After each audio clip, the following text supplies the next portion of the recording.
about now? Now we have audio. All right. Do we have audio now, gentlemen?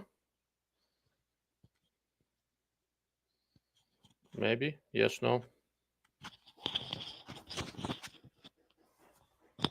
I guess one of my lapel mics crapped out. Excellent. Thank you, gentlemen. I do apologize about that. So what happened is that I recorded this podcast with Travis from Silvercore. And when I listened to the podcast, it looked like the microphone was crapping out a little bit. I have a better lapel mic. And I went ahead and tried that. And that apparently is only better when it works. Now it doesn't work at all. All right. Yes, but a bit low. All right. Let's move the microphone a bit up. How about now? Is this better?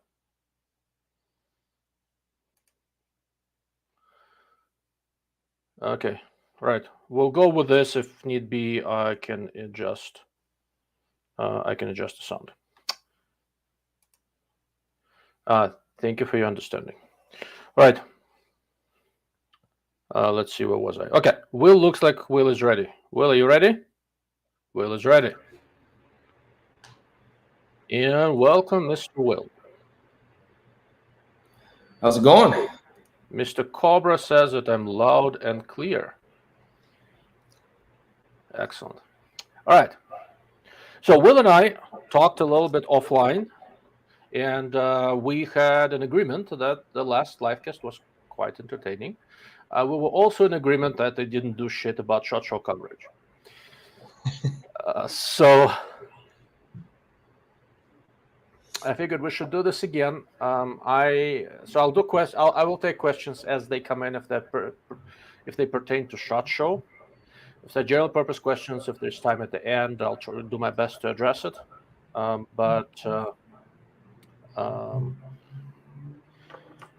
that, let's try to stick to SHOT Show while I still remember really anything at all. Okay. So Will. Yes. Speaking of SHOT Show, where do you want to start? What do you think is a reasonable starting point? Kind of talk a little bit about the feel overall, how it felt and all that and looked, or just go into specifics? Sure. Yeah, we can start with overall for people that didn't get to attend or have never been to a SHOT Show, things like that. Basically it's a giant who's who of companies that are trying to show off different products and different market spaces and things like that. Military, law enforcement, civilian, recreational, professional shooters, things like that.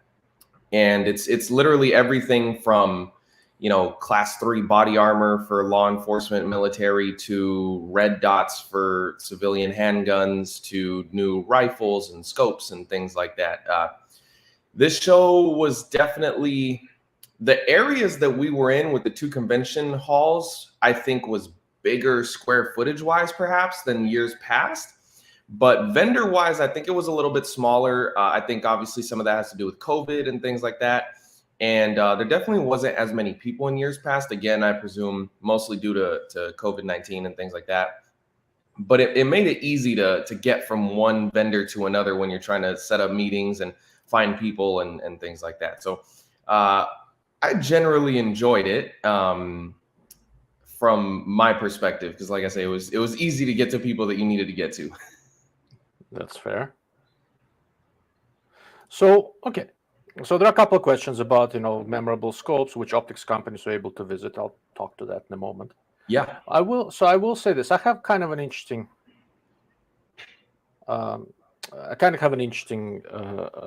question here for Will. Mm-hmm. Going in, what did you want to see? What was of most interest to you? And here's the catch, guys. So the reason Will goes to SHOT Show is that I'm making a badge as part of Optics.stock or the Optics, whatever else. So I have a vested interest because he looks at things differently than I do. Right? That's why we're having this conversation. Otherwise, don't take it personal. I don't need you otherwise. Yeah, I need your take on stuff, right? Yeah, absolutely. Like if we just want to chat, we can go have a beer when next time I'm in LA. Yeah. But it's right. Going in, was there anything that you really specifically were hoping to see? What was or was it just let's go see what we find? Yeah, so it was a little bit of both. There was a couple products that got announced right before SHOT Show that I was like, oh, this is interesting, especially from a more of a competitive space, right? And for a little more of the competition side of the house. And then also, I just generally like seeing some of the cool shit that you won't see anywhere else. Some of the back room prototypes, if you will. But okay, so first things first, one of the things that I was really interested in seeing, and actually it kind of worked out in a weird way that it wasn't there, but I'm actually going to get one here, is the Razer Gen 3 6-36. And so Vortex was not there, but they did have a lot of Gen 3 Razers on rifles at other people's booths. So I got to look through it a little bit, and then I reached out to Nick Laufenberg last week or the week before, I don't remember. And actually today, he just gave me word that he's actually going to send me a TNE 6-36, and he'll give it to me for 60 days to run in a couple matches that I have coming up, some national level matches here in March, so that I can do a competitive perspective review on it. And for me, the Gen 3 Razer is something that I was really interested in because of the Gen 2 Razer, right? And the Gen 2 Razer is something that I will always look at and respect as being probably the first almost tier 1, but really good bang for the buck optic that we saw in a really long time. Because before that, you had like Schmidt Bender, right? Which was like the unequivocal tier 1, but it was out of the price range for a lot of people. And I think Vortex really stepped in and made a lot of noise when they made the Razer 2, and it took the competition world by storm. I mean, for a few years there, the Razer 2 was the most used scope that you would see on people's rifles. So the Gen 3 that a lot of people have been asking for was something that I really wanted to see, even though some of the things that people wanted didn't quite happen. I know people wanted it to be lighter weight. It got lighter by like what, 3 or 5 ounces, which is not much when it was 48 ounces to begin with. But I know that you've looked at one extensively, and the glass is definitely a step up from the Razer 2. Mm-hmm. And I think Vortex now has just become such a known brand, and they have so much brand equity that I think it's a good time for them to step into the next tier of price point, because obviously that's a more expensive optic now. And then I also, and we had seen this at Comp Expo, was the Razer LHT, the 4.5 to 22, because it's lightweight, and of course NRL Hunters is a big thing for me, as well as I know you're very interested in it. So lighter weight options like that are always good, because at least for me personally, I don't want to have to give up, tier 1 glass or close to it if I don't have to, but I want a lightweight package. So it's a tall order. And the other thing, and maybe it's a little bit biased and a little personal, but I also wanted to see the ZCO 8-40. Those kind of interested me, and the 8-40 interested me because I wanted to see if it answered the question of why. Like, why did we make this this scope? The 5-27 already does really well. The 4-20, in my estimation, as of right now, is probably the best compact scope in that magnification size range on the market. So the 8-40 kind of fits in a weird space where it's like really long and really big, and you don't necessarily need 40 times magnification to compete in PRS, and it's way too big for NRL Hunter. So I just kind of wanted to see, like, what was the why, behind this? Is it just like that's actually interesting. So I have my ideas, but what did they tell you about that? Well, so it was something that was apparently highly requested, because I just want to know, was it more of we did it because we can, or because the 7-35 is already out there from Night Force, and that did it exceedingly well for Night Force. Now Vortex has the 6-36, and then 8-40 is an even larger magnification range than that. I know it's still a 5 by ratio, but it's still 40 on the top end, which is a decent difference from 27. And apparently it was highly requested, as well as from PRS competitors, as well as ELR competitors. And quietly, but maybe not so quietly, I'm not sure where they stand on it, but they want to pursue government contracts. They want to do some .gov stuff and see if that fits anywhere and plays a role in it. And that was kind of as much as I could get out of them. Now, I know that there's a lot of specific scopes to get filled for contracts. We've seen the Schmidt Bender 5 to 45 was a military contracted scope originally, and as was the 3 to 27, if I remember correctly. So we've seen that before. That's correct. Yes. So it turned into one of those things. And, like I've stated before, I don't know that that's a scope that I'm necessarily going to go out of my way to get, just because I don't personally find where it fits in my armory, if that makes sense. But I mean, I haven't really fully tested it other than looking at it there, but I would imagine that it's probably pretty well executed. Okay. So to add to that, there are some European military tenders, remember, so ZCO is not just US, it's also Austria, right? Yes. And they want to, so the same guys who are ZCO in Austria now, they used to be Callas, right? Mm-hmm. When Callas designed the regional 6 to 24, they walked over and said, is this better than Schmidt and Bender 5 to 25? I said, well, I need to look at it. And then when I looked at it, I said no, and they hated me since. But regardless, these are the same guys.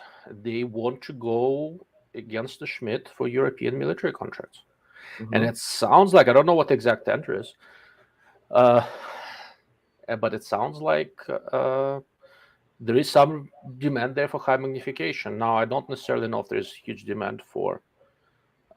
There's huge demand for larger rector ratio, so 8x40 may be fine. I was a little bit surprised with how long it is. Most of the military stuff right now, they're trying not to go too long, but the Schmidt 5 to 45 is also a very long scope. Yes, I believe they're almost the same length. They're like 17 they're very, very just similar. over. So it's a big S scope. Optically, I mean, so they had like, two of those built, and there was a visible field stop, and you see that on prototypes all the time. I mean, that's fine. Just like you expect it to be a nice scope. Because it is longer and higher magnification, it will actually have, I think, less adjustment range than the 5 to 27 and 4 to 20. If I remember correctly, they listed it as less adjustment range. So if you're looking at that as an ELR scope, it's not what it's for, right? It is basically to give you better ability to see a distance. In the US market, I think it will do really well for two disciplines where ZCO is not really playing right now. One is people who, in addition to plates and stuff, also want to do paper. If you wonder, most F-class shooting is happening right on 40 power.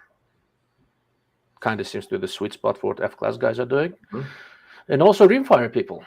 Yes. So I have a bunch of high magnification scopes here, and I mostly use them on rimfire guns. Because when I'm shooting further away, at least where I've ever lived, I never quite have the atmospheric conditions where I can dial it up to 35, 40 power and look a mile away. That's just not happening. All you see is crap. Yeah, just a bunch of blur. But if you want to see the hair on the left testicle of a large Texas mosquito somewhere out there at 100 yards, now that you can do. Yeah. Right? So that's where you need a lot of magnification. Yeah, and that's fair. So I'll be interested to see if I end up seeing many. I'm sure I'll see some, but I don't know that I'll see many on PRS guns. I don't expect to ever see one on an NRL Hunter gun. Too much weight, and it's just too big, and you definitely don't need that much magnification for that style of competition. But that was pretty interesting. And then like I said, the Razor 3, just because of where it comes from, and I like that. Yeah. Hey, well, speaking of Hubble telescopes, everybody used to call that old Hensel 6 to 24 by 72. Yes, the 72 millimeter objective scope. That thing was huge. You know what? But as far as low light performance, still the best regular scope ever made, right? So there's no replacement for cubic inches, and that thing at night was remarkable. Yeah.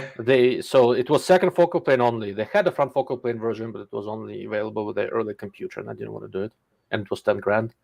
For a little while, the Euro Optics had the 6 to 24 by 72 on closeout for like $2,100, and I should have bought one. Just I was deliberating, and then I lost focus, and then they were out of stock.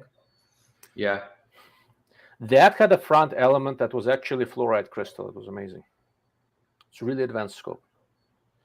So, okay, so that's interesting about this DCO. So Chen is asking actually a good question, since you talked about the razors, right? Mm-hmm. So why are they so much heavier than everyone else? Well, they're not that much heavier than everyone else, right? So they are very heavy because people talk about them. There's a lot of them out there, but if you look at all those high-end, high-power scopes, so I think the Razor Gen 2 is 48 ounces. Yes. The 4.5 27 by 50. Yes. And my Tangent 8525, I think, is 44 ounces. The Attacker 735, I think, is 42.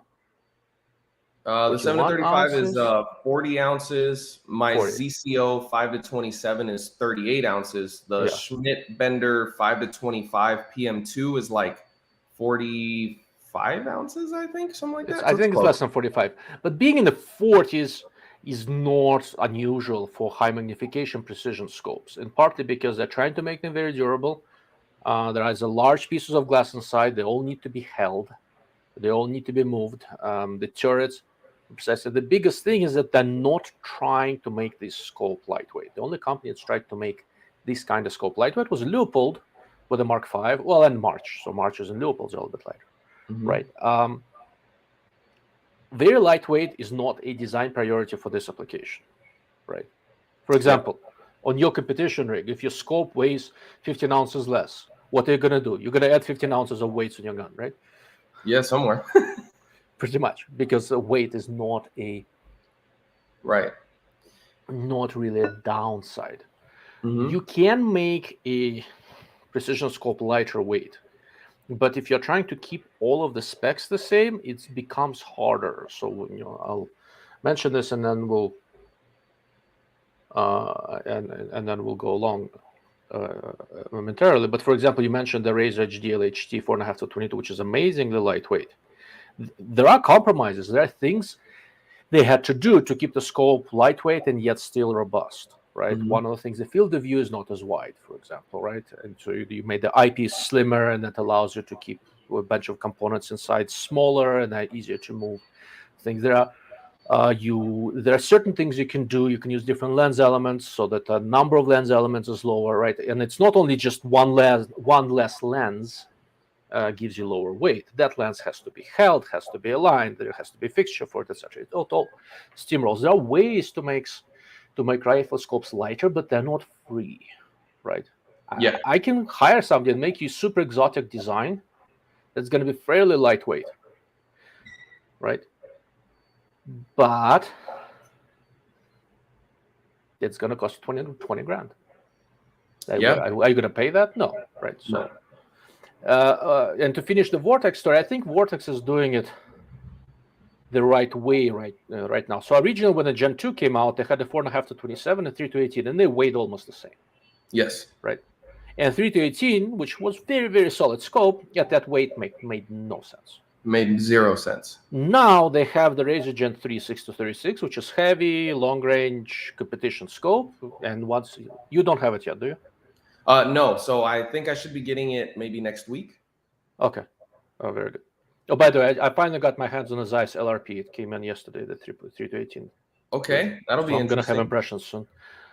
Nice scope of hand, but anyhow, so Vortex has a 6 to 36, and for lightweight, instead of making a smaller version of 3 to 18, or whatever it would be, they have the Razor HDLHT, which kind of feels that niche and does so really well. I think they could use one more in there at even lower magnification, but that's arguable.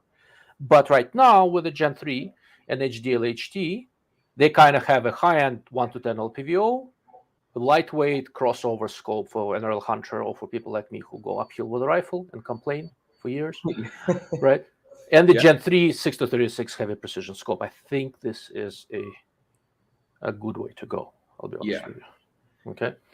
And then just quickly on the rest of his question, that dual CC USO scope, that was one that I assume he's talking about the 1.8 to 10, yeah. 10, yeah. That one I had no idea about before SHOT Show, and I ran across it at the booth. And honestly, for what it is, it really impressed me, especially for kind of the direction that they're taking it. I think it's going to be solid. A little expensive based on what I heard, but I think for what it is, it's got to be a little bit more expensive if it's going to be good. Correct. So I didn't know what exactly they were doing. I knew they were doing something, and I planned to spend time on it. So every year, after SHOT Show, I come out thinking, okay, there are a couple of brands that I really need to pay attention to. It's not just from SHOT Show, right? It's also because I talk to people and all that sort of stuff.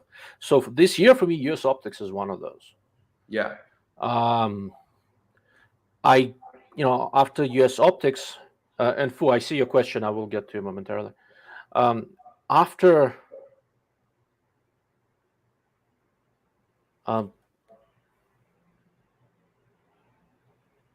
2 years ago, approximately a little more, US Optics essentially reinvented itself. Interesting that a couple of people I talked to were actually with US Optics in California. They moved to Montana, now they're in North Carolina. They're very loyal to the brand. And what I was looking for, right? So I have a couple of their scopes. I have a fixed 10 power and they're 3.17, and I like them both. What I was looking for was to see how are they taking care of customers, because in the waning years of the original US Optics, it wasn't good. And there were very few problems that I'm aware of, and the problems that did happen were taken care of with world-class speed and courtesy, right? And this is what I want to see. I gave it a little time. I kept an eye on what they were up to. I have more confidence now that the company will stand behind its products and support the customers. So they are my company to watch. And another thing I was hoping to see, what are they going to start developing, right? Because first they just need to reestablish production, get things rolling, start, building scopes. And they did that, and the scopes are good. Mm-hmm. The first real development that I see, they have some other things, I can't really talk about it, but is this 1.8 to 10. And this is a very, very clever design. So what it is, it's a conventional front focal plane DMR type scope, and a nice DMR scope. It's always been a nice scope. Mm-hmm. It had some tunneling on the low end, which I didn't like. They made the eyepiece larger and added a beam splitter to it, so that when you're on low power, you get a nuclear bright dot. And when you're on higher power, normal tree type illuminated reticle, right? So what it does, you're not going down all the way to 1x, but with everybody running an offset red dot sight, this becomes very viable because it's a 1.8 to 10 by 44 scope. And on 10 power, it's going to be better than any low power variable. Larger objective, easier to use. And all that, while the scope is still fairly compact. Mm-hmm. It becomes a really interesting thing. So what I did there, I put it on 1.8. So bright dot is on, and I just started scanning a little bit. I can use it. I can do bin the naming concept, right? My eyes allow me that. But 1.8 with both eyes open with a super bright dot is very usable anyway. It is an interesting sort of approach. This is where this dual focal plane reticle stuff really helps, right? And the execution is looking pretty decent, and it wasn't a polished product yet. It was clearly a prototype, and it was already good. So I'm really, really curious. Yeah. Yep. That should be a good one. Yeah. So we'll see how it goes. So Miosport, I looked at the Miosport 3 to 15 by 50. Should be just nice, reasonably priced, general purpose, second focal plane hunting scope. There's not that much to it. We'll see how it holds up. It looked quite good, but we don't know until it comes out in some reasonable quantities. Mm-hmm. All right, let's do a couple of quick questions, and then we'll just continue with the overview. So how does a scope manufacturer assembly align the reticle to the body or tube system of the scope? Simple explanation is fine. Honestly, so there are a couple of different ways of doing this, but each lens element sits in a particular fixture, and it can be aligned. The process is called centering. There's special equipment where you get these stacks of lenses, and it's kind of projecting stuff through it, and you can center them. You can all line them all up. The reticle sits at one end of the erector tube assembly, right? And that is a separate. So you basically, the erector tube is a separate tube. Inside it, there are some lenses that move in and out, and you're basically adding all those lens elements and centering them. That's essentially how this process works. They'll have small micro adjusters, and then they get cemented in place. Usually cemented. Okay. I think that's simple enough, right? Mr. Fushnikin, thank you, sir. Did you see the new AI T1X chassis? Sure did. So I did not, because just before the show, I received the XLR Element 4.0 chassis for my T1X. Mm-hmm. So what do you think? So what makes them stand out amongst the competition? Price. They're expensive, man. Well, I mean, but that's normal for AI, really. Yes.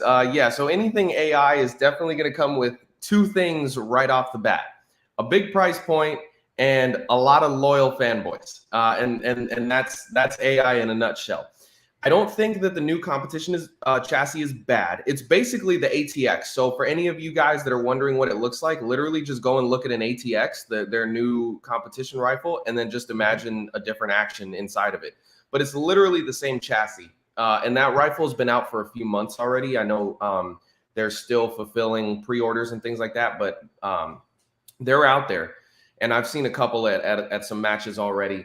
I do think that it's a nice chassis. So what they've done is they've tried to make it, they claim, and there's a couple of other chassis makers that are claiming different, but they claim that they have the lowest bore access height to bottom chassis distance, so that the action sits lower in the chassis than in any other chassis out there.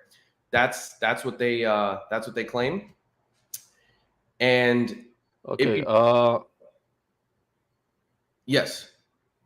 Trying to figure out why it makes any difference. They all have adjustable stocks, right? I adjust my stock so that I'm lined up behind the barrel very nicely, so that I maintain. Given that, why is it so critical for it to sit low? I mean, I'm not taking recoil on the grip.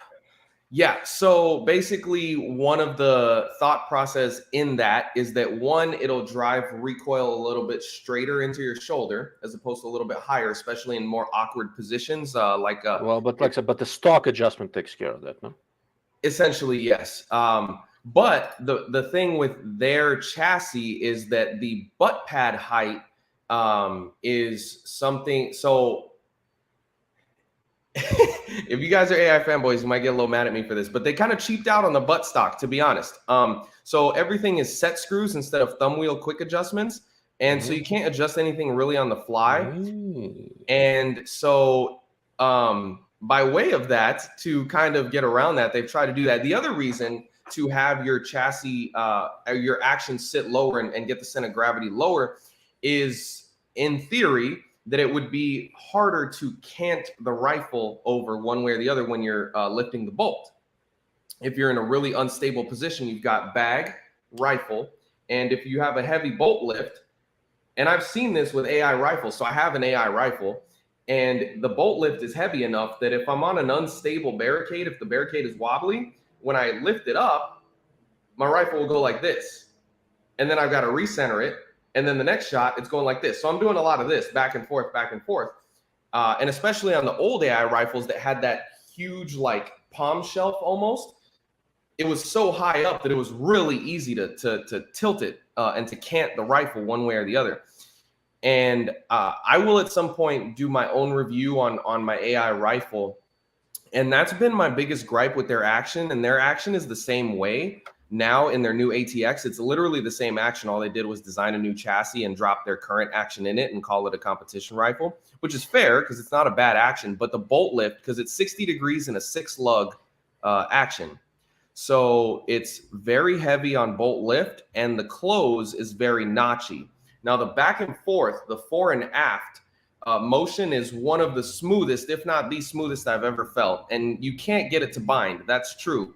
But you got to really rip it up and close it down. It's not too dissimilar from Desertec, which wasn't the smoothest bolt close and lift that I ever experienced. Yeah, I remember that. That was interesting. What would they fix it? I shoot. It's a 45-degree bolt lift, but I don't have any issues.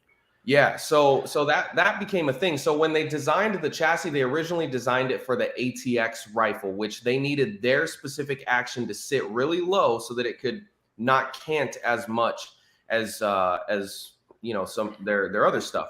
So all they did now was just take the exact same chassis, but instead just inlet it instead of their action for a Tikka or a Remington 700 clone.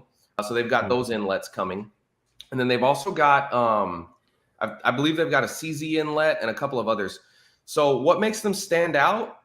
Honestly, man, realistically speaking, especially on a 22, I don't know that anything really makes them stand out outside of the price and the name. Because that action is going to be close to 2,000, or the chassis, excuse me, that chassis is going to be close to $2,000. What? Yeah. So it's, if And you know, without thumb wheel adjustments on the buttstock? yeah. No folder option. That hinge is going to be like an extra, I don't remember what the price of the hinge is going to be, but it's going to be a few $100 for a folding hinge.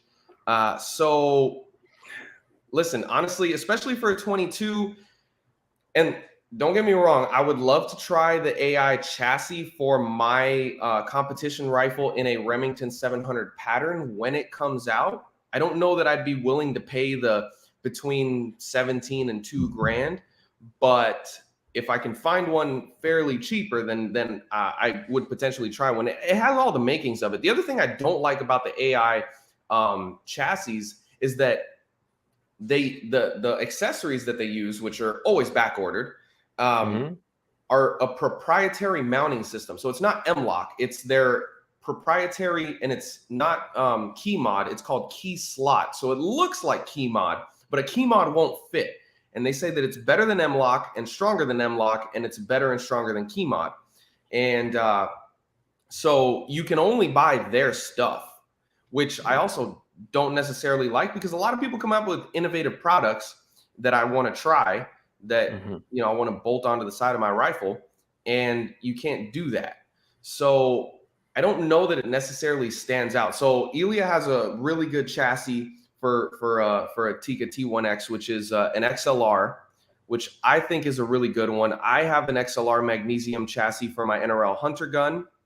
I know a lot of guys that use their bigger element chassis for their main competition PRS gun. They make some really good stuff. Other Tikka T1X chassis that are really good is like a KRG Bravo. If you want the budget end of it, that's like $350, and for $350, it's outstanding value. And there's a bunch of really good Tikka T1X. I think MDT also makes their ACC in a Tikka T1X inlet. So there's a lot for like about half the price of what AI is going to charge for that. And so that's kind of interesting. Have you ever played with any GRS stocks? I have not. I've seen them, but I have not played with them. So I decided to jump into the rimfire rabbit hole, which is your fault, for the record. So I'm gonna go to my local FFL tomorrow to pick up a Voodoo. This one is a 17 HMR. Okay, very nice. I've got my T1X that I took to Lapua for accuracy testing in an element chassis, and I've got an Anschutz action coming in that I'm gonna put in a GRS stock. Okay. So that's good. So that's going to be interesting. So I did a little bit of research in different rimfire chassis, and I will be honest with you, for $2,000, yeah, I'll pass. Yeah, it's tough, man. It's one of those things that if you love AI, you're going to pay the price regardless of what we say, right? I mean, that's just how they've always been, even with their rifles. You know, you look at how many guys ran AIs in competition. And the original AX is just, it's not a good competition gun.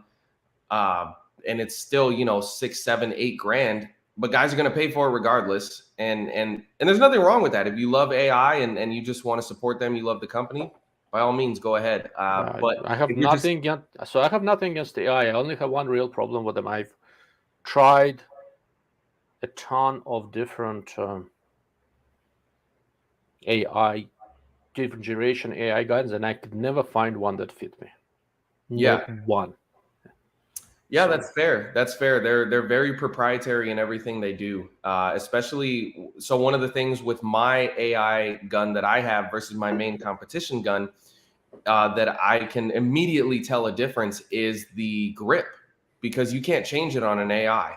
Well, the new ATX you can. So new one you can. So that would make a big difference. Yeah, the new one you can change it on any AR-15 grip. Correct. But that would make a big difference. Yeah, the previous ones they were just the grip was the grip. Either you liked it and it fit you, or you didn't, and you either put up with it or sold the gun. I mean, that's kind of how it went. So if you're asking Mr. Fu, if you're asking my opinion and you're not an AI fanboy and you're asking my opinion on whether that's something that you should necessarily consider or not, I would never say you shouldn't consider it because it's a good chassis. But given the price point, I think there's a lot of equally good options for about half the money, honestly. About my assessment on that. That's fair. So I'm going to do a review on the XLR that I have, if you look at the T1X chassis. And when the GRS, I got the adjustable laminate stock chassis looking thingy. When that gets here, I'll talk about that as well. I don't know for $2,000. I don't know if I would. Yeah. All right. I'll take this one fairly quickly. So the 5-30 Meopta, I have 2 of those scopes. They work really well. They made it onto my list of recommendations. I like them. I obviously like the reticle. I designed it. But I will also say, the next reticle I designed was similar yet a little bit different. Every reticle I design, I do something slightly different. I learned my lessons. But that one works well. The scope and the reticle seem to be holding up. I've had them for a while now. A bunch of people bought them for my recommendation. They seem to be happy. So if you picked one up, I think for the money, you've done well. Right? If you're going to spend more money, there are better options for what they're charging you. It's quite good, I think. I think you saw the 5-30 Meopta, right? Yes, I did. Yeah. A while back, yeah. Yeah. Okay. This is actually a good question. Once again, we'll diverge a little bit from SHOT Show coverage just for a moment, because there is some stuff here that needs to be nipped in the bud. M-Lock is not really proprietary. All the dimensions have been released. Yeah. And same really for Keymod.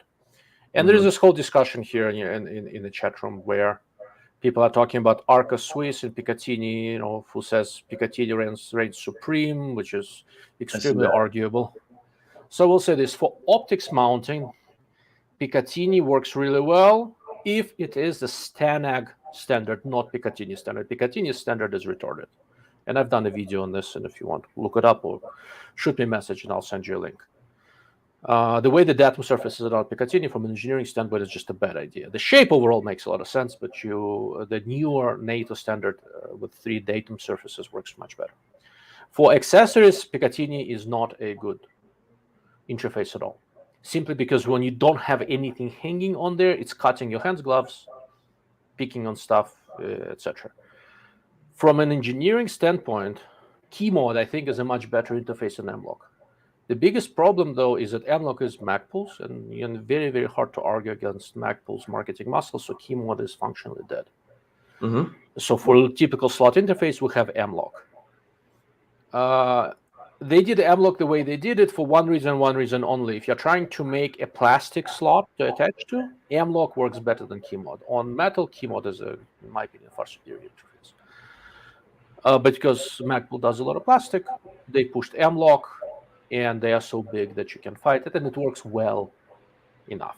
So basically, the standard interface right now for putting something in different slots is M-Lock. Standard interface for putting optics on is Picatinny, well, hopefully NATO spec standard. And what is becoming a fairly standard interface for bipods and tripods is Arca Swiss. And I think we're converging on these 3. And if I were doing some new rifle, I would generally try to stick with that. Now, it is a little bit hypocritical to hear me say that, because I shoot Q guns, and Q's AR type guns have M-Lock handguards, right? And the Fix and Minifix have their own Q cert, which, from a standpoint of being a strong interface, is actually better than M-Lock. But it's, once again, specific to them. Other people make some accessories for them. They're not hiding the design, etc. But it's not a widespread standard. It's making sense? Yep. All right. I'm going to skip over the discussion. Yep.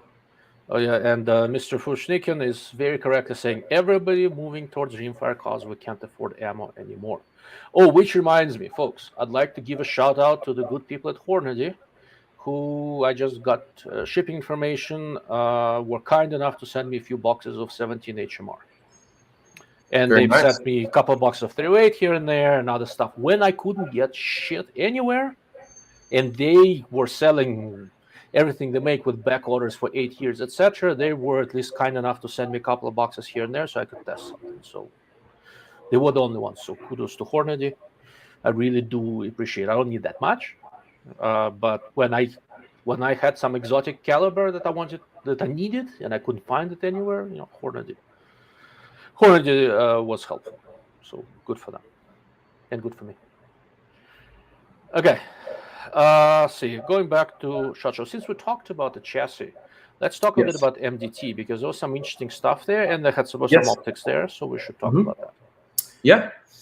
So MDT, I'm really good friends with Josh. He's pretty much. Oh, which reminds me, would you do me a favor and give me his contact info, email? Yeah, absolutely. I was trying to find. He gave me his card and I can't find it.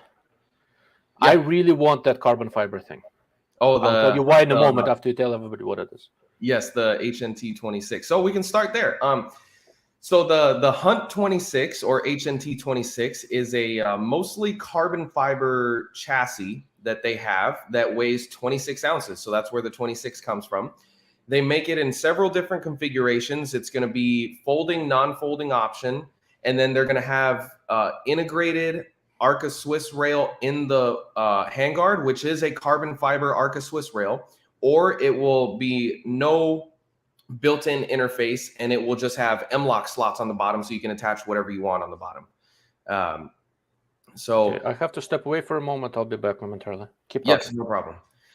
So for you guys that haven't seen it, you can go to MDT's website and take a look at it. But what they have targeted there is not only the hunting market, but NRL Hunter series, which is obviously the hunting series, and other more physically strenuous competition series like Competition Dynamics, Mammoth Sniper Challenge, Vortex Sniper Challenge, all that kind of stuff.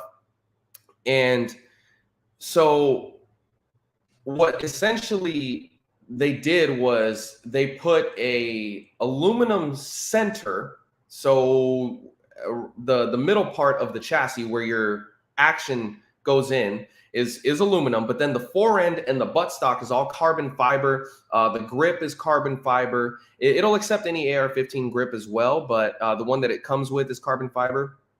And it's a really, really nice lightweight chassis. So if you're looking for something lightweight, it's really great. A lot of guys are already using them on NRL Hunter guns. They are really expensive though, but anything that's truly carbon fiber is gonna be expensive if it's well made. And I went ahead and asked them about, because, so somebody else brought up Manners earlier. So Manners also is starting to incorporate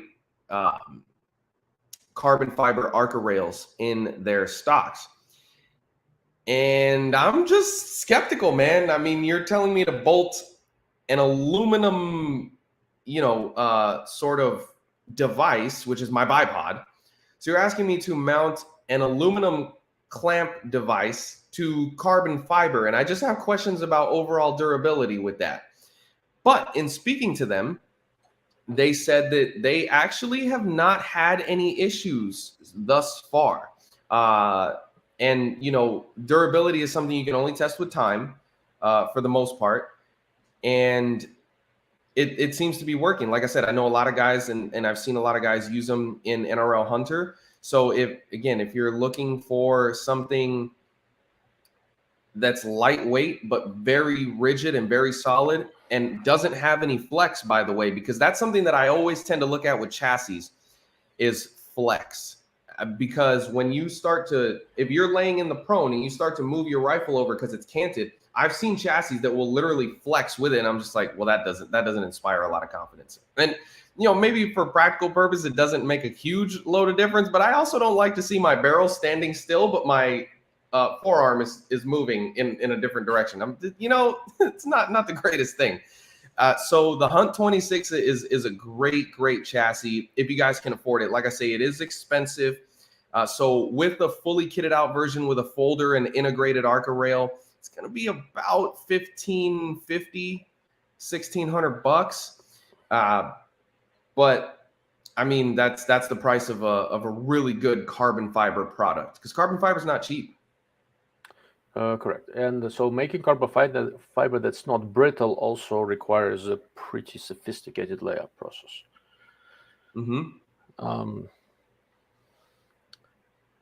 There is so Will knows for a while now I have been ruminating a little bit about an idea of building myself a really nice 6.5 PRC hunting rifle. Right, because a year ago, a little less, I took that 450-yard shot on a sheep with a 308, which worked out great. But if there was a little more wind and all that, I don't know. Yeah, you can't argue with results on one hand. On the other hand, still had me a little bit worried, right? So, yeah, preventative measures. Exactly, and nice new rifle. But we all hate new rifles, right? Yeah, of course. So I was trying to figure out how to do this, and I've got an absolute shtick about takedown guns, folding stocks, that kind of stuff, just for transportation purposes. That much simpler. So I've been looking at the magnesium element, of looking at a bunch of other things, and so I got that element chassis for the rimfired, which I really, really like. And then I ran to this MDT thing, and I don't know if Will mentioned it while I was gone.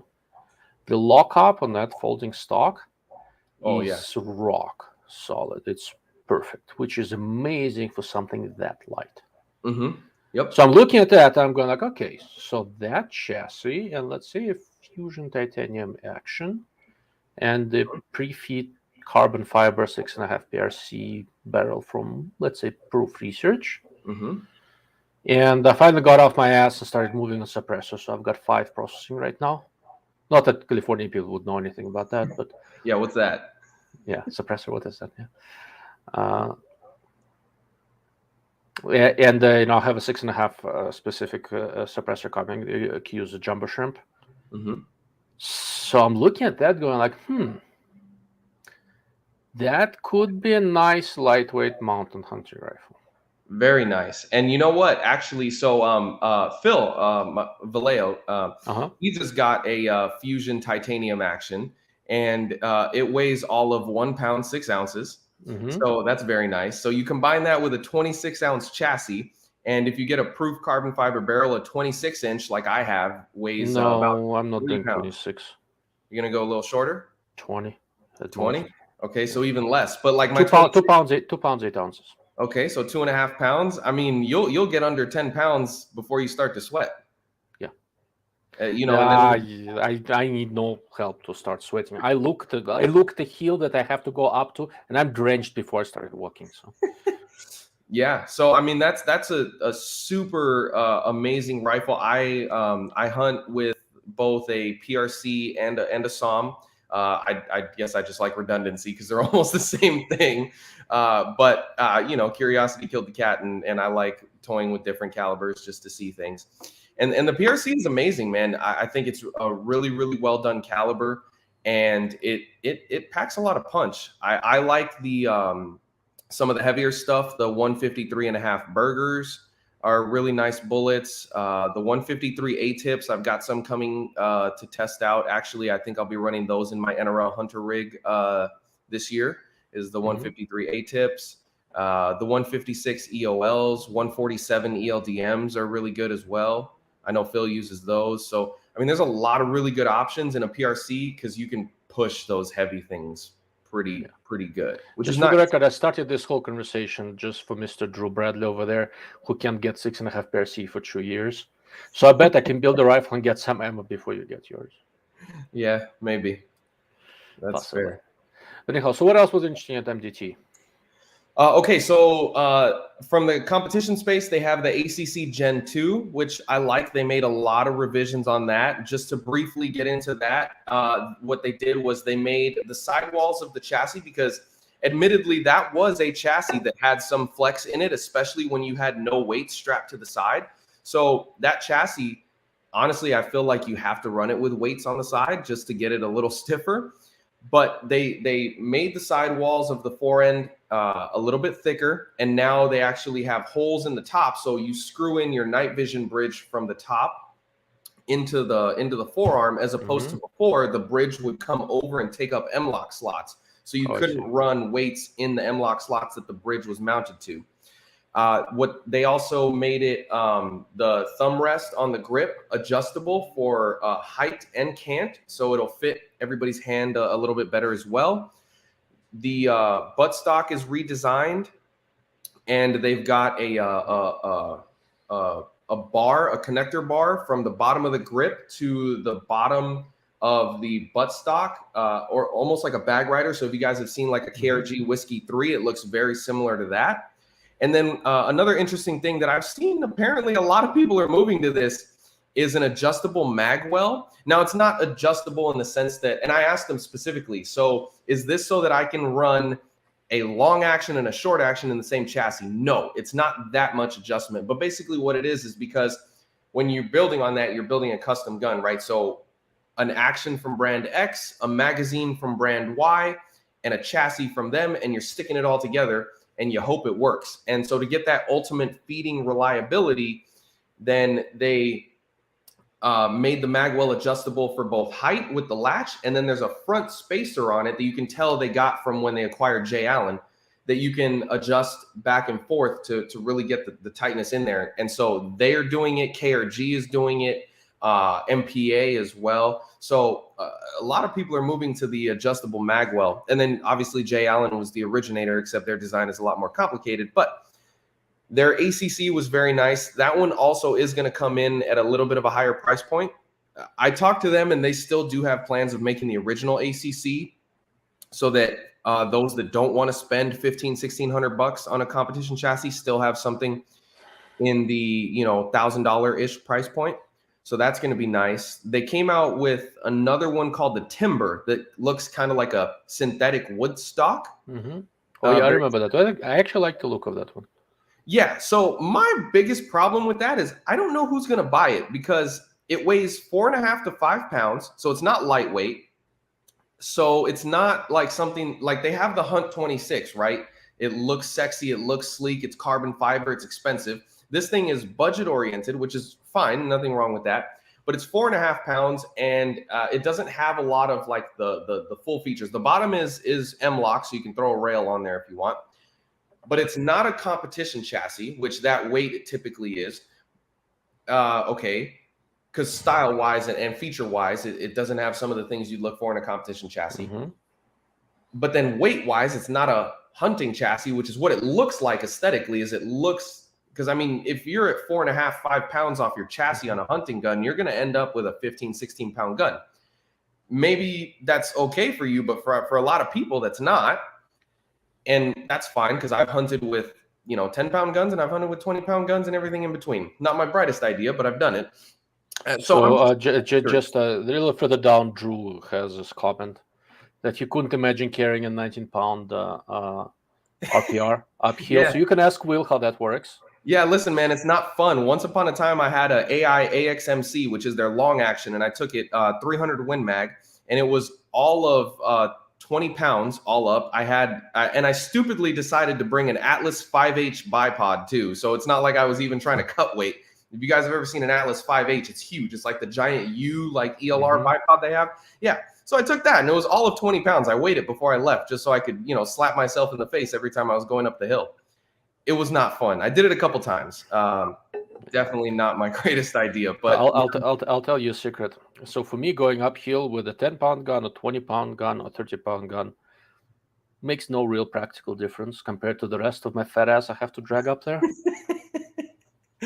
Yeah. But in theory, I like to minimize weight. Mm-hmm. In practical terms, because I'm paranoid, I end up carrying a 10-pound gun and 60 pounds of ammo, right? So yeah, that's fair.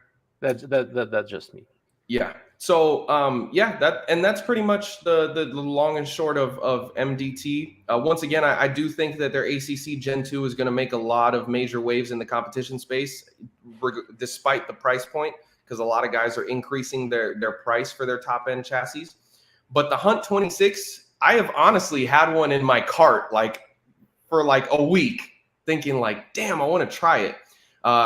As I mentioned, I have the magnesium XLR, and I do like it, but man, that carbon fiber just looks good. Yeah, so my plan is to try to convince MDT to let me borrow it if they have loaners for talking heads somewhere, and if I like it, to buy it from them. Yeah, yeah.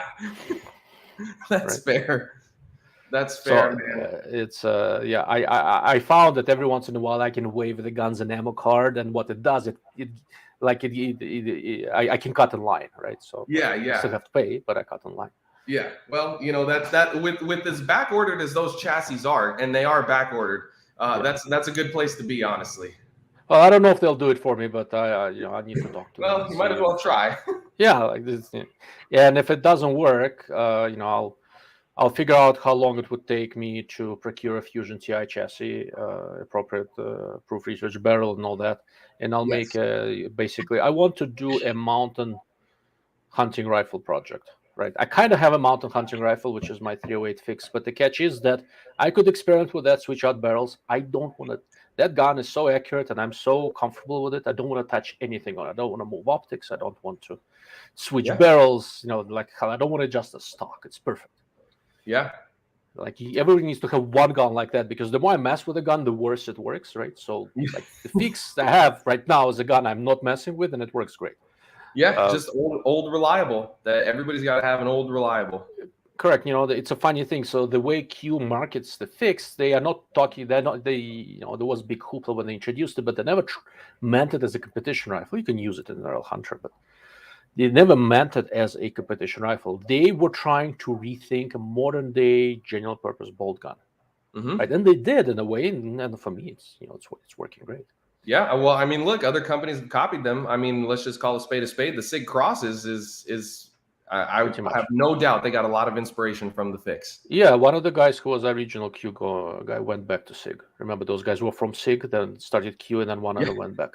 Yeah, and that's nothing against the Cross. I haven't tried one. I've seen them plenty in NRL Hunter. They look fairly decent. I've actually thought about getting one to try in the factory division of NRL Hunter. My only problem is that I've seen enough of them that don't shoot right away that I'm like, They seem to have done a pretty decent job of resolving it, but we'll see. Okay, we are diverging again. So there is a question from Chen here on turrets. I can answer this, but the question is for you, and then we'll move on to the other SHOT Show events. Yeah, so just quickly, honestly, it's just personal preference. There's nothing wrong with 15 mils. So the question is that, Will, why do you prefer 10 or 20 milliradian per revolution of the turret instead of 15? Yeah, so for most of the PRS shooting, especially with modern calibers, 6.5 Creedmoor, 6BR, 6 Dasher, all of those, you're never really going to shoot far enough that you need much over 12 mils. Like the most I've ever dialed in a PRS match is like 13 and change. And that was a long way out there. So I like 10 to 12, one for spacing, because I dial everything and a lot of competitors do. So it's easier when you're dialing really fast and a lot of dial changes when you can read them easier. And if you have less crammed in there, you can essentially make the spacing a little bit wider, and you could potentially make the numbers a little bit bigger too, and make the hash marks a little bit bigger. So it's just easier to see. That's really it though. But a lot of guys are doing really well with 15 mil turn. But again, I also shoot a tangent theta, which has 15 mils, and I've never had a problem with that either. Because wait a second, I thought you were a CCO shooter. Do they know you still own a tangent theta? They do. Yes. I can't give that thing up, man. Every time I start to think, oh, maybe I haven't shot it in a while, maybe I'll get rid of it, I go and I spin the turrets a couple times, and I'm like, yeah, no chance.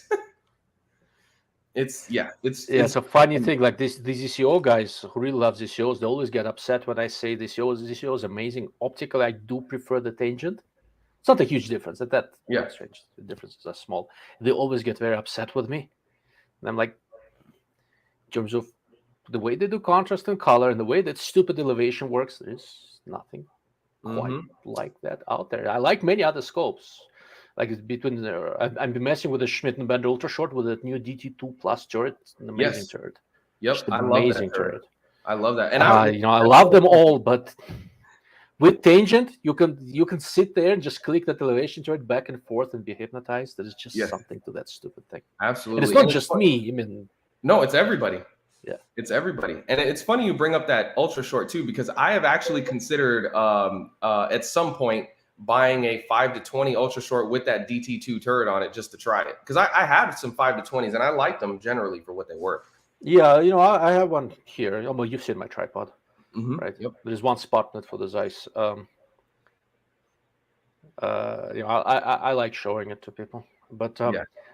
it's at some point I'm gonna have to return that thing to Schmidt, and I'm probably gonna cry. Yeah, that's always tough, huh? It's really interesting with the Schmidt 520. Well, let's talk about Schmidt then while we're at it. Yeah, from Although SHOT let me quickly see if there are any pertinent questions here, and then let's talk about optics. I want to talk about Apex Optics, another Canadian company like MTC, and then let's talk about Schmidt since we got to that point. Yeah. Oh, apparently Spur had a chassis. Yes, they do. So I wouldn't know. I don't do Spur, so. Yeah. So I'll handle this one quickly. But yeah, so Spur does have a chassis. It's just your general Remington 700 pattern chassis, and it's a nice chassis. But the thing that I'm gonna have a problem with that chassis specifically is the fore end is all of the little screws that they use, right? So that's their mounting attachment point. And so now I'm stuck with a handguard that looks like a honeycomb, and I've got to use their screws to attach stuff. Like, I get it. We had this, discussion earlier about M-Lock versus key mod. I don't like this proprietary stuff because if company X comes out with like some cool M-Lock attachment that I want to try, I want to be able to just slap it on my rifle. And if company Y comes out with a different M-Lock attachment, I just want to be able to slap it on my rifle if I want to try it. So I'm not a huge fan of the proprietary stuff, the way that AI is doing and stuff like that. Their buttstock quick adjustment method is kind of interesting. So it's kind of like the Zelo where you or Xylo from American Rifle Company, where you grip it almost like a I don't know, like a pistol or something like that. You just grip it and then just slide it back and forth and then release it, and that's how you adjust length of pull, etc. Not a bad chassis, but I don't know that it's something that I will personally put at the top of my list of things to try. I have other chassis that I want to run in competition and experiment with before that. But for the record, I'm not a Spur hater because I run Spur mounts on my guns. It's okay. Nobody's perfect. We'll talk you out of it eventually. Yeah. I do like the Hawkins stuff. I have wanted to try one of their mounts. I like theirs. And then I also want to try the Embrace, the American Rifle Company Embrace. So we've talked about this. I don't like that, but this is a good mount. I've got the US optics in it. And I started messing with this Aerotech. This one is adjustable. Yeah, I had one of those. It's a nice mount. I had one of those adjustable ones. I paid a whopping like $700 for it at Euro Optic. It is not cheap. Mine had the QD levers and everything. Yeah, so I don't like QD levers, and all the testing that I've done, I've decided that the whole QD stuff for most applications is more trouble than it's worth. But the Embrace mount is quite good. I think the hinges are a solution looking for a problem, but it works. And this Aerotech stuff, I'm looking at the quality of machining and design and tolerances. It's very good. But yeah, where was I? So there was something there I wanted to comment on. Jason Nickert says that he loves 6.5 PRC and has a Sequence rifle and Razor LHT going on it soon. It's exactly what I'm planning to do. I've got another HD LHT 4.5 to 22 on order with Liberty Optics, and I want to build a 6.5 PRC and put that scope on it. And my plan is basically probably to use that as my general purpose mountain hunting scope. Yeah, that'd be awesome. So, DLO, what is your thoughts on optics with first and second focal plane? Thanks for your time. Oof. Well, since we that's a can of worms. No, it's not. It's not too bad, and it's gonna take us to Schmittenbender.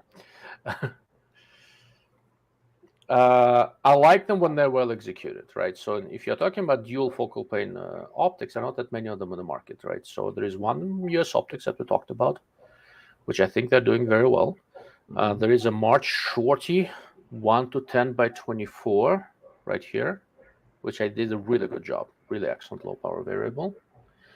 There is the original Shepherd scopes, which traditionally were shit, but they are owned by another company that's actually making them better, I think, called Salvo Technologies.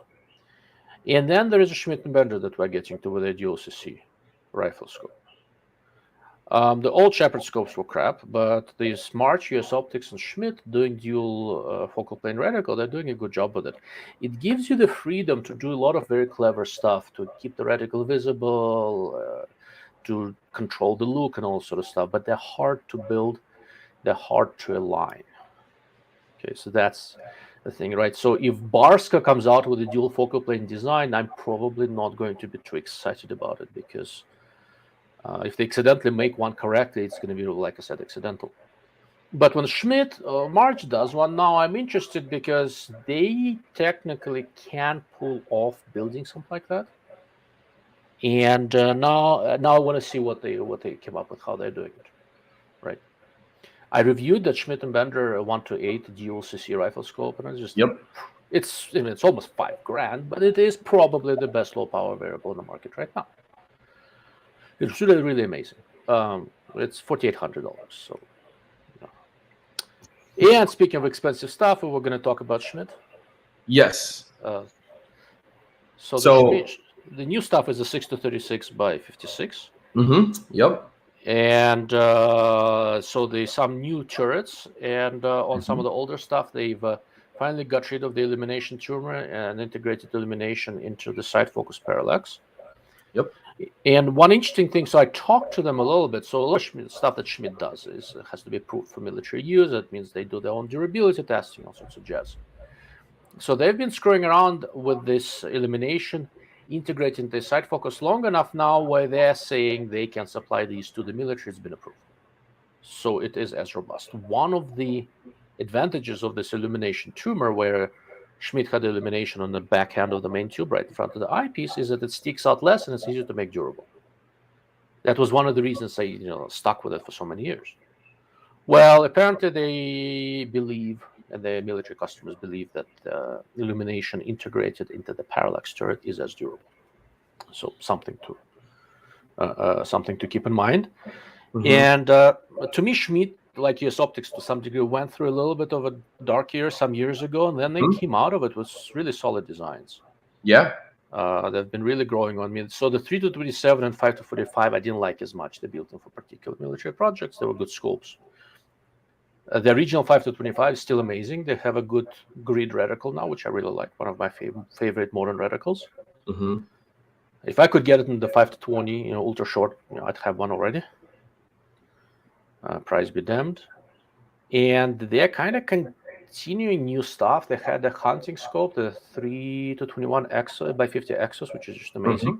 Second focal plane though. They've got an incredibly sophisticated dual focal plane, low power variable. And this year they have these new long range, heavy precision, competition, etc. scope, the 6-36 by 56. And Will, with that introduction, take it away. Yeah, I mean, it's basically everything that you said. And the only thing I would really add to that is one of the things that I had discussed with them briefly when I was there was just what they are going to offer in terms of configurations, because that was something that Schmidt had done for a really long time, right? They had like 8 million SKU numbers for everything. Yeah. Like they had Schmidt and March both do that. Yeah, they had every combination under the sun, and if they didn't have it, you could order it and they'd make it. Like it was nuts. And they're not quite as SKU heavy now, but they're still going to offer some of that. So the 6-36, because that's their newest scope, is going to come with the lower turrets that are originally on like the ultra short models, those short ones. Yep. And they're not bad, but I really like those D2 turrets. DT2 plus. Yeah, 2+. And I asked them if they would do that, or if that's a configuration that they will offer, or if it's something that you can send in and get them retrofitted or whatever the case is. And I was told that they will offer that configuration from factory at some point. So that was exciting. And those DT2 plus turrets are going to be, if they're not already available on from what I asked them, on most of the popular scopes that they have out already, which I think those turrets really help them out a lot, because the old like double turn turrets, I don't like those at all. I don't. The numbers are too close together. I feel like and then the small short ones, they try to cram like 17 mils in there per turn. And I'm just like, why? Why? This is why we have revolutions. Yeah, because the military customers. You remember when Hensoldt has that 18 mil radiant per turn turret? It was a military requirement. Yeah, it makes for a god awful turret from a field standpoint. Yeah, but military wants something, and they're willing to pay a lot of money, and you make it basically. Yeah. So with that, I am excited. Price point, they're definitely with that 6 to 36 at least. They're definitely staying true to the Schmidt-Bender name, and they are right in that. What they told me was going to be right in that $4,000 range. So they are competing with Tangent and ZCO. I mean, that's pretty much king of the hill in that price range. So they've got to come strong. Obviously, SHOT Show isn't really the place to. I mean, I looked through it, but it's not the place to really judge optics and optical clarity and things like that. So I can't even begin to comment on that, and you'd be better at commenting on that than me anyway. But being that it's Schmidt-Bender, I'm not going to be surprised if they can compete very well. Okay, that's a really fair point. What little I can see inside SHOT Show, and I can see something, right? I always complain you can't see shit at SHOT Show. Yeah, I've been doing this a long time. It's pretty good. All of the obvious things where lesser brands often fall flat in their face, and you can tell that at SHOT, right? This scope handled without any issues. Good flare control, good reflections control, very solid field of view, really well controlled distortion. And it was they're only going to be available for production toward the end of the year, so it wasn't a production scope. It was a prototype of some sort, maybe late, generation prototype. So it looked very promising. And the funky thing is that the price is no longer as scary as it used to be, because a bunch of other players kind of reset the scale. You can now get a Vortex for $3,000. Some Tangent configurations are more than $5,000. Z-Comp is what, $4.5, something like that. So Schmidt is no longer sitting alone up there, looking real expensive. So yeah. It'll come down to what they do with reticles and all that. I am going to try to get my hands on a version with the DT2 plus turret and the grid reticle. I think that's going to be a kick-ass combination. Yep. In some ways, what they're doing with that grid reticle is more clever than most other reticle manufacturers out there. The way that they do illumination and stuff like that. I think that they took the grid idea and out-Horus in a good way. Yeah. Not in make it even worse, but take the grid idea and make it good. Yeah. I think it was a clever design. So we'll see. I mean, it's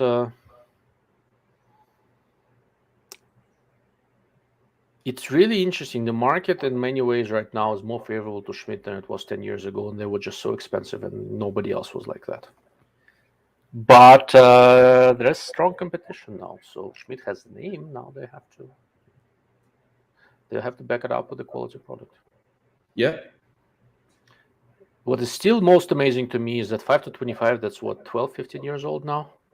Yeah. Still competitive. It's just amazing. Yeah, absolutely. Yeah. And what's crazy is so my buddy, I just got him to buy a Tangent 3 to 15M for his NRL Hunter gun. But he had a Gen 2 Razor for a really long time, and he was saying, I want to take the next step in optical quality, but I don't know that I want to jump all the way to Tangent pricing, like $4,000, $4,500. I said, okay, that's fair. ZCO is still pretty up there at 38 and change. And so he was like, what can I get? And I literally told him, I was like, dude, honestly, for the price that I see used Schmidt-Bender 5 to 25s going for these days, like, I think that's got to be one of the best bang for the bucks. And he ended up finding 2 of them. Now, granted, they're H59 reticles, so they're usable. And one of them is with the locking turret that they have, and then the other one is the double turn turret. But they're both 5 to 25s, and he got them both for $2,400. I was like, dude. Each? Yeah, each. Okay. I was because he said both for $2,400. He bought 2 Schmitz for $2,400. No, the $2,400 each. But I was like, dude, that's a kick-ass deal. That is insane. Like, even with an H59 and the fact that you can still send it to them and they'll swap the reticle for a fee, like you'll still come out ahead if you want to swap that out. I'm telling you, like, I'm gonna be so when they come out with a new 6-36, I'll go play with it. It's gonna be amazing. I'll be watching classifieds like a hawk. Somebody is gonna throw out a 5-25 with a new turret with a grid reticle on there. Yeah. Remember when you and I were looking at that 5-25 with a grid reticle? That was a good combination. There was that worked. It was a good combination. I just up to this point have never been a fan of their turrets, but with that DT2 plus, it's really, really good. I really like it. It is quite impressive, really. So. Very cool. So let's see what else we have. What will you be running on top of your Voodoo? That's a really good question. So this Voodoo is in a 17 HMR. If for a precision 22, I would probably put this guy, the March 5-42x56 on it. That's a good rimfire scope because there's lots of elevation and I can actually use a lot of magnification on that. I'm going to use the Voodoo to test stuff, and also, but as a permanent scope on it, I might put the US Optics FDN17X on it because I don't think for fast rimfire that I may want to go shoot some squirrels and stuff. I don't think I want to put a very large scope on it. And that's that FDN17X, the 3.2 to 17x50. In practical terms, it's about 4.5 to 17. There's some tunneling on the low end. One of the things US Optics does really well is that the eyepiece is really easy to get behind, and you don't see the black ring very much on higher magnifications. Yeah, so for a walking varminter / precision type thing, it's actually a good scope. So I might do that. I might change my mind too. We'll see. All right, Chen, is that tangent 30-15x50 related to the premium heritage 30-15? Yeah, optically yes, mechanically no. So optically, both Minox and tangent are sort of related to premier, same heritage. Minox is closer. Mechanically, tangent has been basically completely redesigned. Oh, that's interesting. UTG. Oh, yeah. Mr. Drew took UTG's overbore bipod and ditched his Sky for it. Interesting. So I will say this. So UTG has this Pro product line. I don't know if overbore bipod is from that. They actually make in the US. I use some of their rings and stuff. They're good. They're not expensive and they're legitimately good. So I don't know. Interesting. I have not played or seen with that bipod, so I can't say one way or the other. But that's interesting to take that over a SkyPod. Yeah.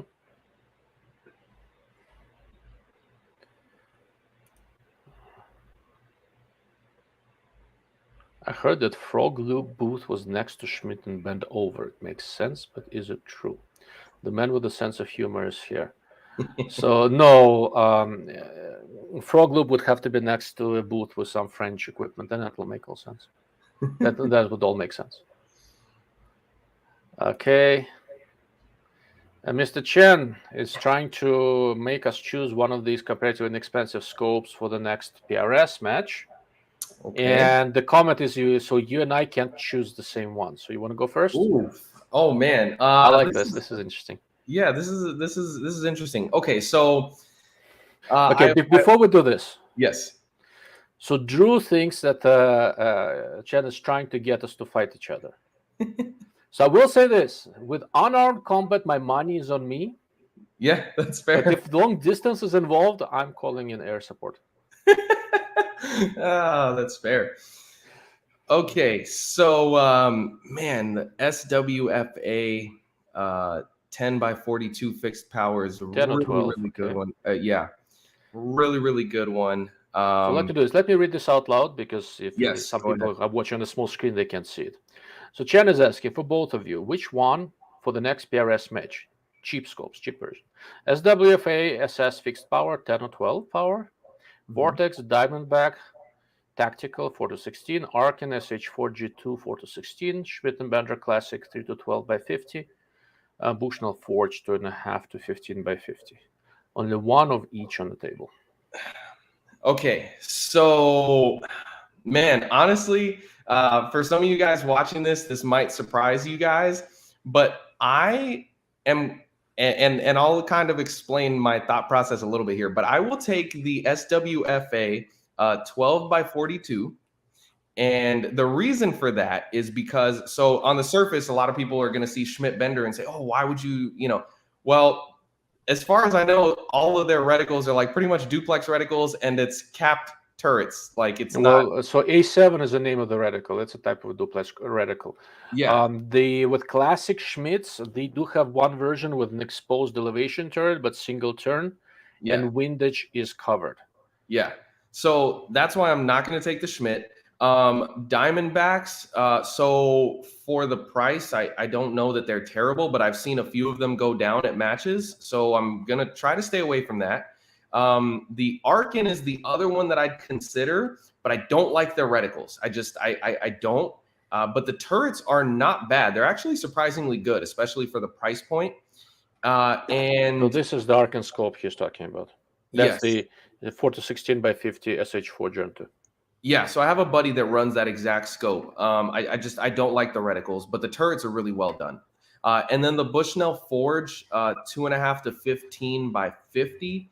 I don't need that much on the low end, so I feel like there's going to be some optical compromises for something that Have you seen that scope? I have not. Okay, so that's why you're not talking about the reticle. Okay, that answers that.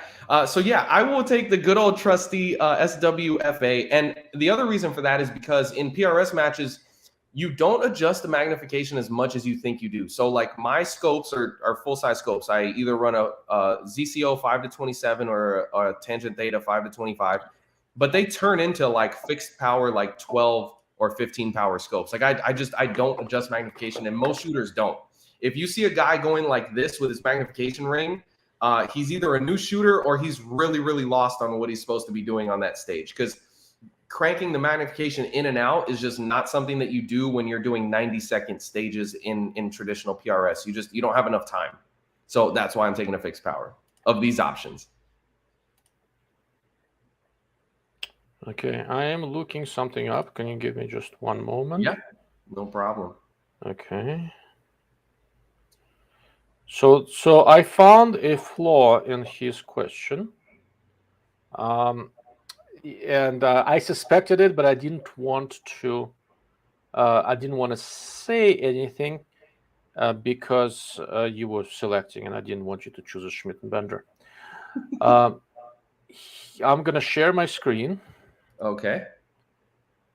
And so that you could see the Schmidt and Bender website for the 3 to 12 by 50 classic. So these are the reticles available to it. Can you guys see it? Yes. Yes. So there are 3 reticles available to it, and none of them is A7. So since that invalidates this question, they do have a P3L reticle, which is basically a mil dot. Okay. And it so happens that the covered turrets on it track really, really well. It's not a huge amount of adjustment, but for typical PRS competition, I could live without the zero stop and stuff. So if I could have it with a P3L with basically a mil dot, I'm going with that. Okay. Because I do hold for wind to some degree. I'm okay dialing. I don't like dialing for wind, but I can.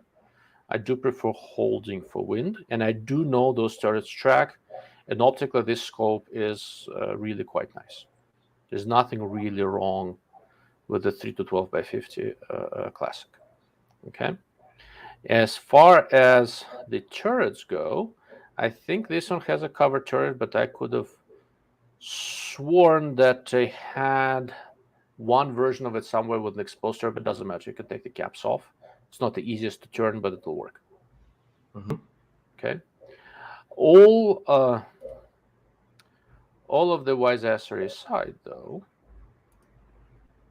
out of these, so Bushnell Forge, I don't like. I don't like that scope. I don't like the turrets. I don't like the reticle. The other ones in a pinch would all work. right? But if I took the Diamondback TAC 4-16, I would not twist turrets. I've actually had good luck with that turret. I had that exact scope, so I've seen several 6-24 Diamondback tacticals go down. 4-16s have actually proven to be more robust. And with Arcan, I'm not a big fan of the reticle either, but I will say that on this one, the reticle is better than on the EP4, and the new and upcoming EP5, it is workable. On paper of this, the best PRS scope is the Arcan. The big question is, would I trust it enough to spin turrets for today competition? And I don't necessarily know how to answer that question cleanly. But since I know that I can get a Schmidt with a reticle that may not be ideal, but it works for me, that sort of answers that question. Well played. So a little OCD, as in remembering every scope made in the last 40 years, does help. Well played. Well played. Yeah. Okay. So let's see. Let's go back to SHOT Show for a moment. Yes. Earlier on, there was a question of which optics companies we visited. Quite a lot of them, actually. The big ones weren't there. So Vortex and SIG weren't there. But I had a chance to look at the new Bushnells, the XRS3 and DMR3. Although admittedly, mostly during the range day. Simply because when I went to look at the booth at the SHOT Show itself, the usual Bushnell thing happens, right? When you walk into a Bushnell booth, there's a ton of Bushnell people all talking to each other, ignoring everybody else, right? So I politely walked over, I asked one of them to show me a scope I was looking for, and he showed me the scope, and then went back to the group where they were chit-chatting. So, but the SHOT Show, they had different people, and that was very nice. So XRS3 is a perfectly respectable scope. Nothing really wrong with it. They'll sell it for $1,700 or so. It's a nice 6-36 by 56. It's not as good as a Vortex. It's not as good as some other versions of that scope that I've seen coming up.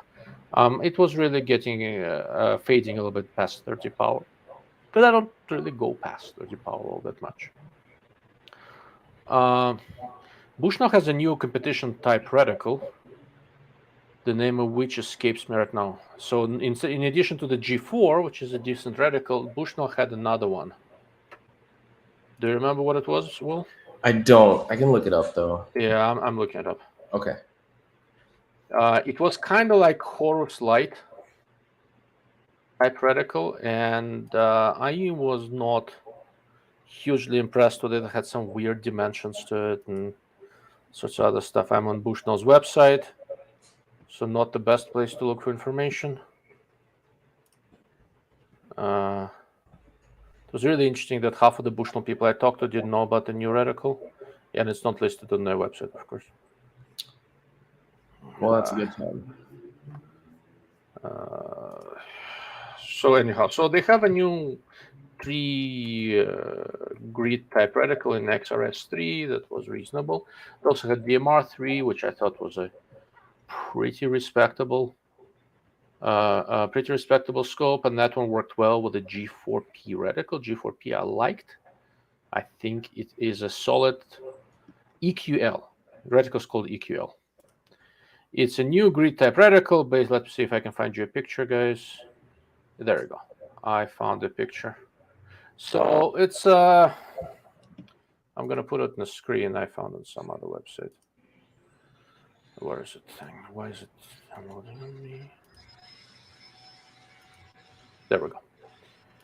So I'm gonna share my screen so you can see the reticle. It's people coming out of the military are going, "Oh my God, Horus!" and there's immediate orgasm. And everybody's trying to do Horus. I mean, like Horus is not doing it badly enough. Other people want to try to, if they can screw it up more. And if you look at this, conceptually, it's an interesting reticle. But so there is a dot. There's an open space next to a dot. Then there is a 0.1. There is a 0.2. Then there is something else. Like, you have to stick to one base dimension and not mess with it. it's it could have been workable. It goes pretty far down, but I think they are trying too hard with this one, honestly. And one of the big problems, and I'll show you can see it in this example. When you're tired and you glance through the scope of this reticle, is it immediately apparent to you where the primary aiming point is? That's the thing that should be the boldest, that's sticking out the most. Is this significantly different from this?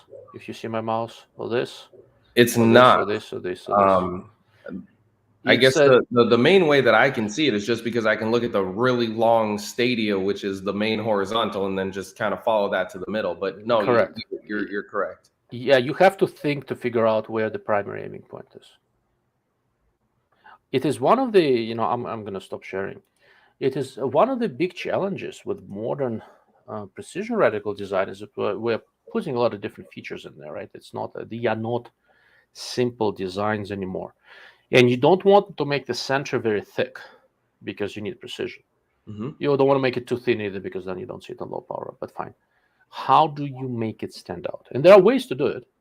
But every time I design a reticle, this is one of the big things that I'm really trying to work out in my head. How do I make this bloody thing stand out in some way so that when I'm just glancing through the scope, that's what I'm aiming with?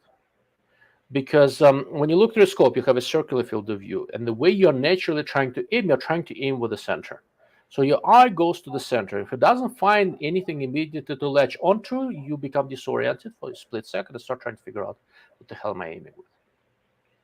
And that's basic test that this reticle is where this reticle is really falling flat in its face. Right? Mm-hmm. So that's that.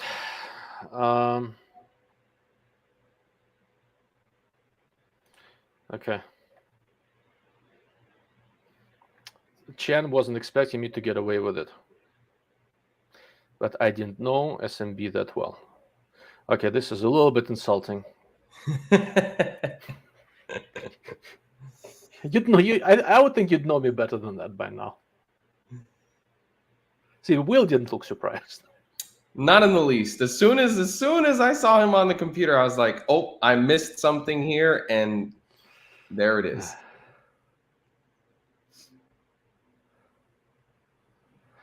Oh, have you ever told Will the story about the edged optic reticle that had an adult theme inside for the zoom factor? I don't know if I ever told you the story. I don't think so. No, it was a company making scopes here and there. Actually, don't know which one Drew is talking about, but somebody made a reticle that was basically like, let's say, a slightly pornographic version of Jessica Rabbit, where the aiming point was the nipple. Oh, it was a one-off to the best of my knowledge, but I think they would sell a few. Okay, yeah.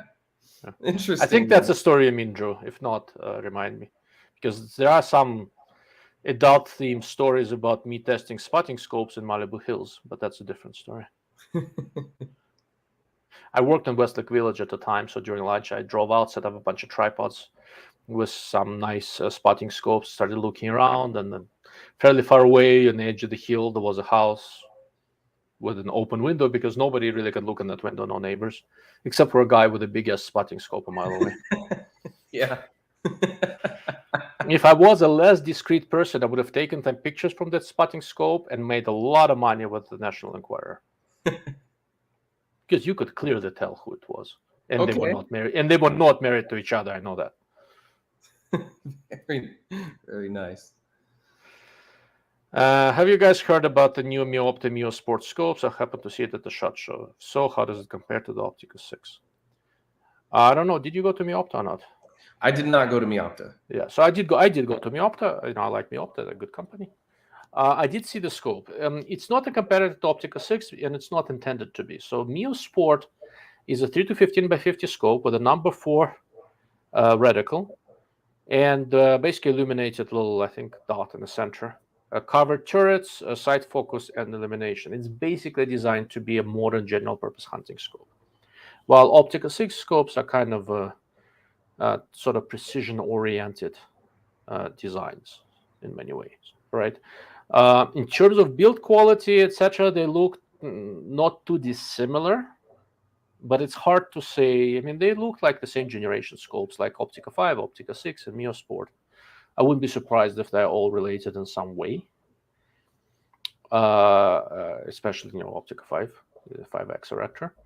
And it looked to be a perfectly reasonable scope. But it's not a competitive Optica 6, and it's not supposed to be. Optica 6 is aimed at people like Will, who can, at least except the ones who don't want to spend the money on ZCO.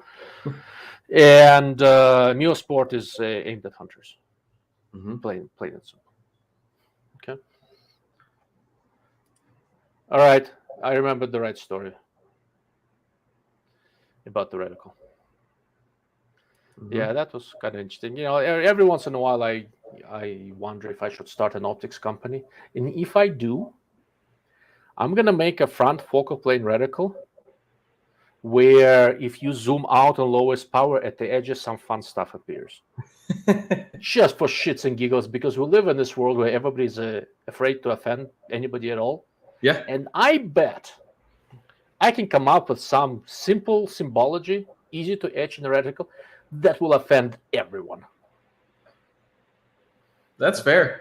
I wouldn't be mad at it. Hell, I'll just because I'm Jewish, I'll put a Star of David there wrapped with a bacon. I can get down with that, for sure. Yeah, especially the bacon. I'm going pig hunting next month, so I'm very excited. Oh, that's gonna be good. That's gonna be good. I'm gonna test a bunch of thermals. Okay, so let's see.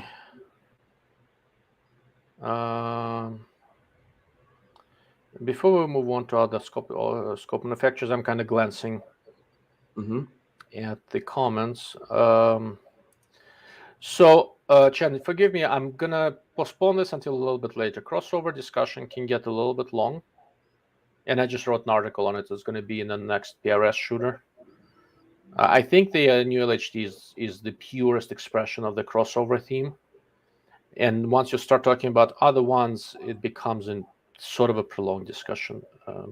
We can do it. We've talked about it before, but I can spend a lot of time on this topic. It may be better to do this toward the end of this, or do it separately. It's a good topic. So optics-wise, what else did you see at SHOT? Let me see. So while you are thinking about it, I'm gonna share some pictures from the range day. I've made I'm sort of a nerdy OCD-ish guy, so it was nice to me to finally make a human connection with something. Nice. Have you ever seen me this happy? Not for a while. Exactly. So the scope is a Z-comp. I just wanted to show you that it does happen. But I was wondering with the rifle. I think one of my projects for this year, I'm going to build myself a rifle around that structured take-home barrel.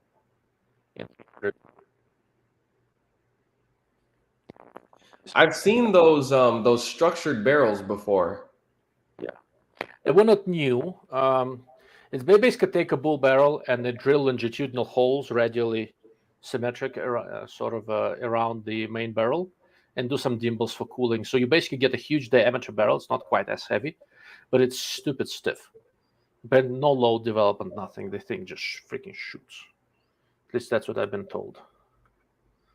So I want one. Right. So that's John Baker. That's a gentleman who he and his son own Take-Home HQ. I had a lot of fun with it. So I've got some pictures here from range day. It's nice to go and shoot a bunch of stuff. So after that, I basically went and started processing a bunch of suppressors. I wouldn't have been bringing it all up but I am, because Will can't have a suppressor. So I figured it's worth bringing up. Yeah. A few times here and there. So this is Mr. Slav Guns. This is the reception I get from almost everyone at range day. Now he looks happy. All right. So did you come up with anything else you saw, Will?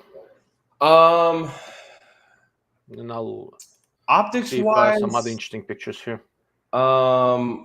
Well, we touched on it last time, that Torrey Pine spotter, not a Yeah. rifle scope, but a spotter that I think could be really good and could definitely make a big impact in the community, even if that's not the one, so to speak, that becomes the laser rangefinder reticle spotter. I think it just paves the way and opens the door for somebody else to do it, and maybe they do it better. But somebody's got to be the first and at an affordable price, supposedly. So, Yeah, I'm definitely looking forward to that one. That's going to be very interesting to test. Mm-hmm. Since we talked about it a moment ago, I thought I'd bring this up. So that's the XRS3. That's Bushnell's Okay. XRS3. So I get. They really wanted me to leave at that point. I spent a lot of time staring through that thing and joining controls and did some shooting with it. It's a perfect. If they keep that $1,700 price, they'll do well. It's a perfectly respectable scope, but the EQL reticle didn't do anything for me. I'd get one with G4P. Yeah. I mean, Bushnell's been there forever. They've got some brand recognition and things like that, and they've got some good shooters on the team for the price point that they're at, right in that 1,500-ish, 1,700-ish price point. I don't think they're bad.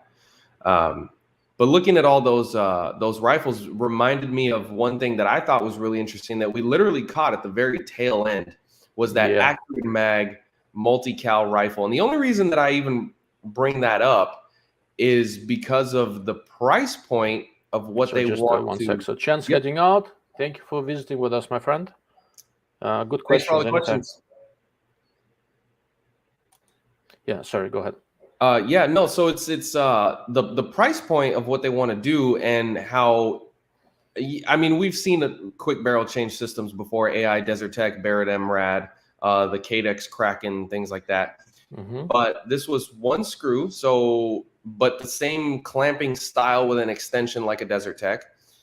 But they want to do $4,000, and I've tried to reach out to them since then to kind of get some more information from them about the rifle. And what they're considering doing is not 2 barrels at $4,000, 2 calibers at $4,000, which is gonna include your bolt, obviously, and barrel which makes it infinitesimally times more fascinating. I mean, it was already a good value at $4,000 for 2 barrel, but if they can pull this off with 2 calibers at $4,000, so keep talking. I took a picture of the rifle. Let me see if I can find it. Yeah, so basically it's a switch barrel rifle that was Accurate Mags. And yes, this is the magazine company Accurate Mag, for those that don't know that they make rifles, because I didn't. I thought they just made chassis. But this is a full-blown rifle. It is a third-party action from RPA, which is a UK action company. And this was their ASR selection rifle that they input, which is the sniper rifle contract for the military. Barrett ended up winning that solicitation, but this rifle finished in second. Now, you can open the can of worms of, well, if it's good enough for the military, it's good enough for me. It's not exactly how it works. But point being that there is some merit to this being a halfway decent rifle, and it'll shoot in 3 different bolt faces. So it'll do 308, your standard Magnum, so like a 300 Win Mag, and then your Lapua Magnum size bolt face as well for like a 338 Lapua, 300 Norma, things like that. It will not do 223, and I asked them, and they don't really have any plans to do that either. So Desertec is still the only rifle currently that you can shoot 223 all the way up to 338 Lapua in the same gun. But the thing is, all those other rifles like the AI AXMC that can shoot both long and short action, Desertecs, Barrett MRADs, those are all well above $5,000. I mean, you take an AI, that's $8,000. A Desertec, you're looking at, 5.5, things like that. MRAD, same thing. They're talking about $4,000 with 2 calibers. I mean, that is insane. That's mind blowing. And if you really, really want to, I don't think it's impossible to get that rifle, Yeah, I don't think it's impossible to get that rifle at like 16 pounds with a lightweight scope and a lightweight barrel, or maybe even a carbon fiber barrel. And it looked really, really good. So I'm very curious to see if they can pull that off. That's a lot of gun to offer for $4,000. Yeah, that was sort of my thinking. And also the action was interesting. 45-degree bolt lift. Nice and smooth. I liked it. I mean, I haven't shot with it, right? But yeah. The barrel interchanging system, single screw. I talked to the engineer there. Nice. Should be coming back to zero nicely. I think the way they designed the clamp is intelligent. It's not bad. So I left them I left them my card. The marketing guy sent me an email and explained to him what I want to do. I'm gonna try to borrow the rifle from them and do a review. I think it'll nice folding stock. Yes. The stock is adjustable all over the place. Let me. Yep. Accepts AR-15 grips, which is also nice. So you're not stuck in something proprietary. And I think it could make a lot of noise. Yeah, I don't know if you guys can see them. I don't know if you can see my mouse. I don't think you can, no. Basically, at the top, there is a little single screw next to Will's left hand. That is the only thing you need to loosen or tighten to exchange barrels. Okay. AR-15 grips is amazing for me. So a couple of guys I know started a company. They're doing some knives and some gun stuff. They've got some new AR-15 grips. They're expensive. They're called Rev Firearms, something like that. They are amazing. It doesn't look like it. Looks like a normal AR-15 grip. It is amazing. It actually fits my hand, and everybody's tried it. Fits their hand, and replaceable like skater grip decals and stuff. So you have different colors. But the way they did the contours, the guy who did this is really, really solid, really good industrial designer. I'm gonna put it on a couple of guns and I'll do a review. I want that grip on anything that is compatible with the AR grip. Will work well for semi-autos. Will work well for bolt guns. I think it basically kicks ass. So that makes sense to me. The folding mechanism on the stock is perfectly solid, and it's not a 25-pound rifle. For a precision rifle, I think this is a good compromise of weight. It will come in lighter than Desertec, lighter than all the AIs and all that. Lighter than the Barrett that actually won this thing, if I remember correctly. Lighter than the FN Ballista, but heavy enough where it should work. It should work well, I think. So I'm pretty excited. I am pretty excited about this. Yeah, that should be something that, And we caught that just at the tail end of SHOT Show. Like, we were literally ready to leave, and we turned around from the last booth we were looking at, and there it was, sitting on the table. Interesting. So since this what was brought up, Mr. Rasia Chong just showed up, and he's asking what we think about Desertec Srs M2. So I looked at the M2, and I mean, it's basically the SRS A2, but now they went backwards a little bit and made it a full-length monolithic rail on the top and M-lock on the sides, whereas the regular M2 is just a Picatinny section on the top to mount your scope, and then it's just a full M-lock handguard so that you can add or remove rail sections as you want. Other than that, it's still a Desertec. It's still going to be super accurate. I had an A1 that I loved, and I mean, the bolt still feels the same for the most part. The bolt didn't change. Like I said, I had the original. I had the Desertec SRS before there was an A1 or anything like that, the very first generation. I sold when I was leaving California. With minimal load development, I'll never forget, I had two barrels, 6.5 by 47 and 338 Lapua. With minimal load development, some modest 130 grain Berger bullet load at about 2,700 foot per second, something fairly mild. I put 20 rounds into about 3/4 of an inch with it. 20 rounds, not 3, not 5, 20, right? That's the extent, basically the extent of my shooting ability, and that rifle, did not.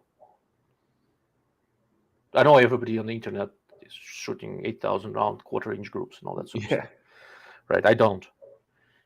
That was super impressive.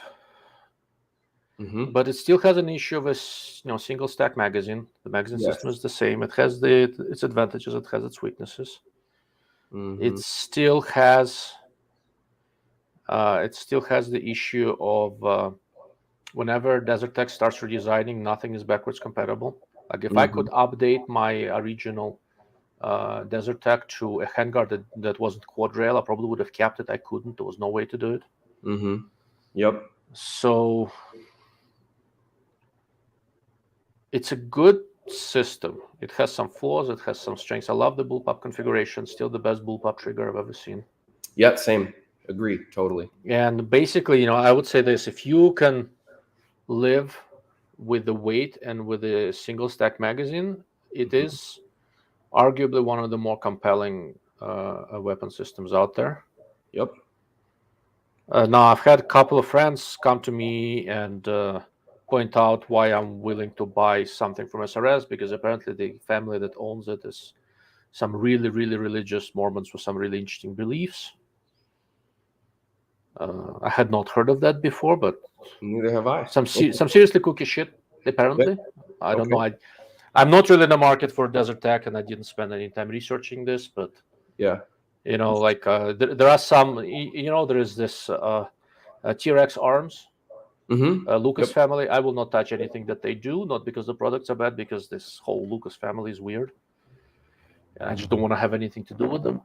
Yeah, I know enough about them. I don't want to have anything to do with them. I don't know enough about the people behind Desertec to make a judgment, but it was brought up to me. It's a lot of money if you're looking to buy Desertec. If this kind of stuff is important to you, look into it. Yeah, I'm not going to research this. I just don't care enough at this stage. Drew. Yeah, there's been several names like this that have been posting some weird shit. I just ignore it. Interesting question. So what do you like so much about the Schmidt & Bender 5-20 ultra short? All right, time to get the tripod fixture. I'll be right back. Well, one of the main things that people who like the 5-20, and when I had mine, I had several. I know for me, one of the first things is the length. I mean, it's a 5-20 with a whole bunch of adjustment, and it's like 11.5 inches. Like the ZCO 4-20 is a really short scope, but it's not 11 inches. I mean, this thing is compact to the point where so if you're second, second from this guy. Yep. This stupid thing is short. Making a short scope introduces all sorts of different optical compromises. Even the march here is a little bit longer, and it's a 4.5-28, and it's a very short scope. Trying to make scope very short introduces all sorts of weird compromises and stuff like that. And optically, it is not as good as the full-size Schmidt stuff. But given how short this thing is, it's amazing. It's a really good balance of a lot of different things. And I'm using clip-ons and stuff more and more. And if you're going to put a clip-on on, making a short rifle scope makes a big difference. Another thing is that, so unlike everybody else who uses scopes like that, I spend a lot of time in the lowest magnification. Right, so I spend a lot of time on 5 power because I do weird positional shooting and shoot offhand and shoot standing.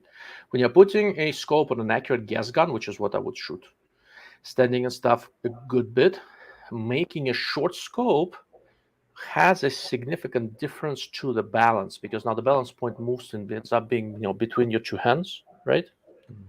And that also, despite the weight and stuff, helps you shoot. There are it is the least compromised ultra short scope I've seen to date. How about that? Does that sound reasonable? Yeah, no, fair. I mean, and it's tough to say at what point do you cut off the word ultra short, right? Is it 11 inches? Is it 12 inches, 13?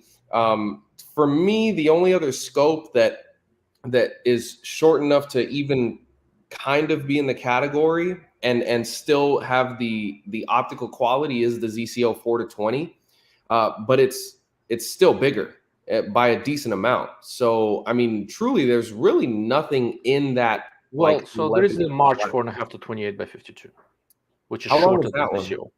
It's shorter than the CO, but a little bit longer than Schmidt. Right. So if you really need something that's like 11.5 inches, it's the 5 to 20. Pretty much. And on the for a little bit less money, there's the EOTech 5 to 25 by 50, and if you stay under 18 or so, it's actually a perfectly respectable scope. Okay, I haven't But spent it's not any as time good. with that EOTech, but I've spent a good amount of time. I actually like the EOTech much more than I did, but the reticle options are a problem, and it's less money, and for that money, it's not bad at all. But it's not a Schmidt. And previously, I didn't like the turrets too much. Now it has those DT2 plus turrets, which are really excellent. This particular scope has a P4FL reticle, which is not my favorite, but it works for this crossover use. If I was getting one, I'd do one with MSR2 probably, which is a good reticle.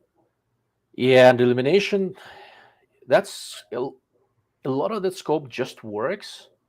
And optical quality, we say, oh, it's not as good as a full-size Schmidt or Zcoms. No, but it's still really, really good. I mean, you're not going to confuse this for a Arcan, despite what Tyrannosaurus Rex tells you. Oh, yeah, if I have an Arcan, I don't need my Schmidt. Yes, you do. Right. Like, it's not. Arcan is actually quite good for the body. I like this Arcan. Don't misunderstand me.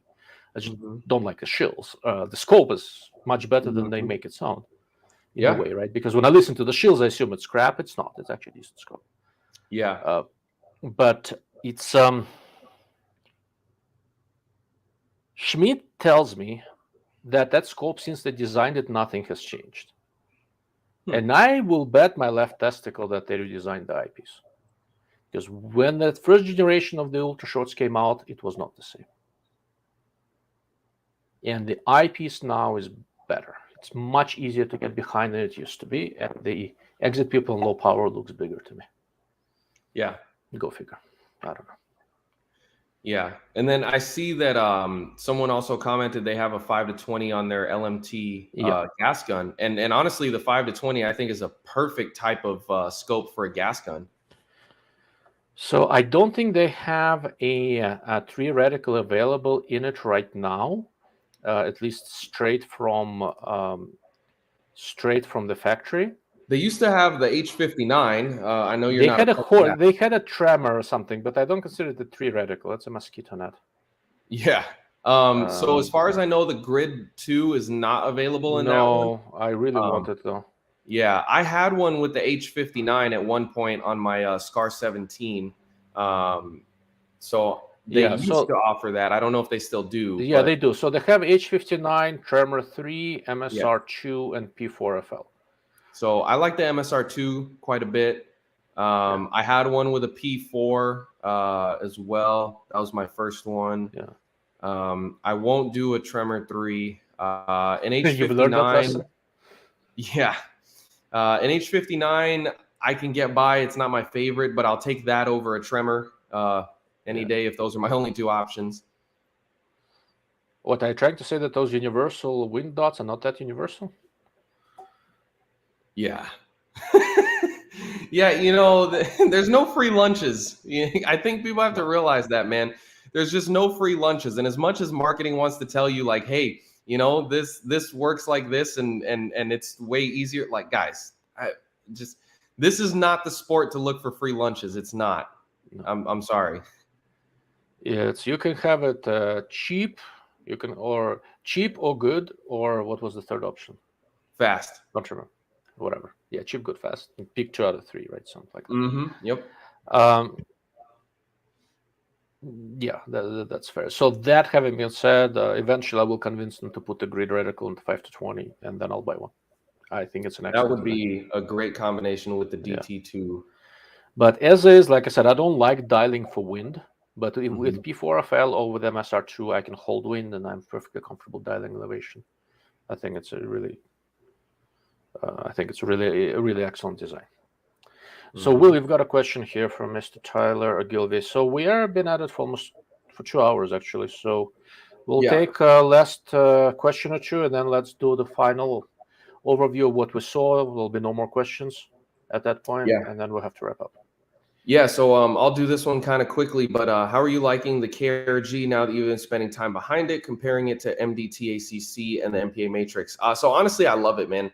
I'm gonna be running it primarily, and I did a YouTube video on my setup for this season for what I'll be running for 2022 for PRS. I'll do another separate one for NRL Hunter just because the setups are different. But for my main PRS gun, I will be running my KRG. It doesn't mean I won't experiment with other chassis, but I really like it. The folder is rock solid on that thing, and I always love to get folders. It's easier to use and to travel with as far as like cleaning the gun and traveling. I like carrying shorter Pelicans. Ford Cobra asks, which KRG? The Whiskey 3 with the enclosed forend. The grip just really fits me well. And I think that that's one thing that a lot of people overlook when they're choosing a rifle chassis system is how does your hand interface with the grip and your trigger finger interface with the trigger? Now, it's funny because KRG is like a proprietary grip because it's like built into the chassis, so you can't change it. So I understand for a lot of people with different sized hands, it may not fit that great, and something like an MDT where you can adjust the grip back and forth might be a better option. But for me, I guess I just won the hand lottery, and that KRG fits my hand like a glove. So I really like it. I also like that it's lighter than other chassis like the Matrix that I had, because that chassis weighs like 4 to 4.5 pounds. So I can run like an 18-pound gun, which is where I'm shifting to. I'm tired of running 22, 23-pound guns. And so I'm shifting more towards a 18, 19-pound gun, which I know still sounds really heavy, but you can actually feel the difference between a 23-pound gun and an 18-pound gun. And even when I drop down to NRL Hunter and I do like a 14, 15-pound gun, I can feel the difference again there too. So I've been really, really liking it. It may not be for everybody, and it's definitely not the most popular option out there, but I've been liking it. Very, very good. All right, so let's do is so Mr. Billy Truth Be Told pointed out a kind of an important topic. So if you're not putting anything in front of the scope, the length and stuff is an aesthetic. So he likes on a longer rifle. And he did say that he likes it big and long, and it's just too easy. I'm not going to go after that. But yeah, I on some designs, longer scopes look better. On some others, I will sort of freely admit that I have the artistic sensibilities of a tree stump, so I really don't care. Like I can't tell. But if you're not putting a clip on, length doesn't matter really all that much. That's fair. And he's also going the 6 to 40 by 55 would be perfect. 13.5 inch. Yeah, that actually it would be a pretty good scope. And the closest you're going to get to this is this. This is almost exactly what you're looking for. This is a March 5 to 42, and this here is, and this is a sunshade. Yeah. So let's see, like there's dark background like this. Yeah. And I believe that scope is right at like 13.5 inches. Yeah, it's right around 13.5 inches. 5 to 42 by 56. So if that's what you want, this is your scope, and that's a sunshade. Yeah. So I mean, you've got it down pretty close right there. And just a quick note for all the viewers too, and Elias talked about this too. But if you're not doing a clip-on or putting it on a gas gun or something like that, where length isn't really an issue, typically for the most part, it's easier to have a well-designed scope if you're not trying to cram everything into like an 11-inch scope. Yeah, exactly. Yeah. Just gives you more room to work with. So that's why you'll see some of these like top tier, like a Tangent Theta is like 17 inches. Pretty much, yeah. So that's actually a good point. I need to do a live cast, and I will provocatively call it length or girth and see who chimes in. Yeah. Hey, listen, the ZCO's got the girth at 36 millimeter tube, and a Tangent's got the length at 17 inches. So I don't know, that new 8 to 40 ZCO is pretty long. Yeah. It's right at that length also. Yep. Okay. But anyhow, so Billy says, I have to put my sunshade on to make it look right. And he's an artist. Yeah, I'm a physicist. Like I said, I'm tone deaf. I mean, I have no appreciation of art, right? So like, I'm the wrong person to say, does this look good? Nah, no fucking clue. Okay, let's wrap up with the SHOT Show stuff. So what else did we see? I've talked about it here. So generally on my website, at the end of the day, after every day of SHOT Show, I went and did a live cast. It's darklordofoptics.com.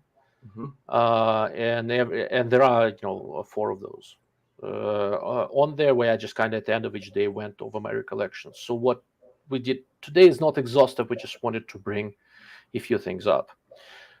Tripods. For me, a really big thing this SHOT Show was actually tripods.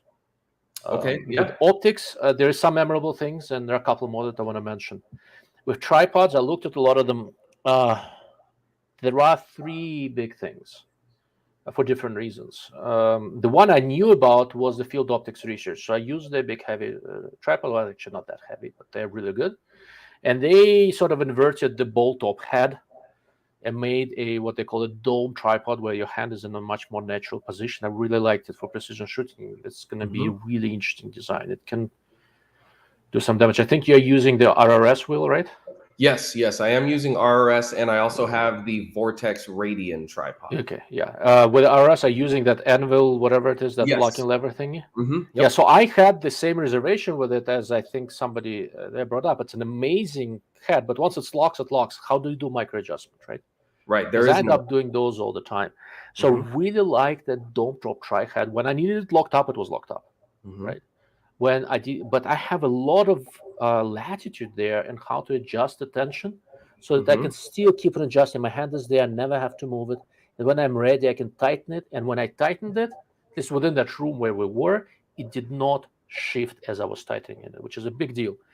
Yeah. With many regular bolt-up tripods where the tension handle is on the bottom, I lined up, my hand is down there. So when I start tensioning it, trying to lock it down, shit starts moving. With this bolt-up tripod, I could get on it and tension it, and it stayed solid. But there is so much latitude there, but I can find control. And the way I shoot most of the time, I don't lock it down super tight. And that may be a mistake. But I lock it down fairly tight, and then as I lean into it, I'm still making a final adjustment, right? And when more of my bulk leans into a tripod, it's not going anywhere, right? So for those of you who haven't seen, I'm roughly twice wheel's weight, somewhere out there. Not that far off. So once that whole connection is made, with me basically being the rear support for the rifle and the tripod under tension front support, I don't need the levers to be locked up like Fort Knox.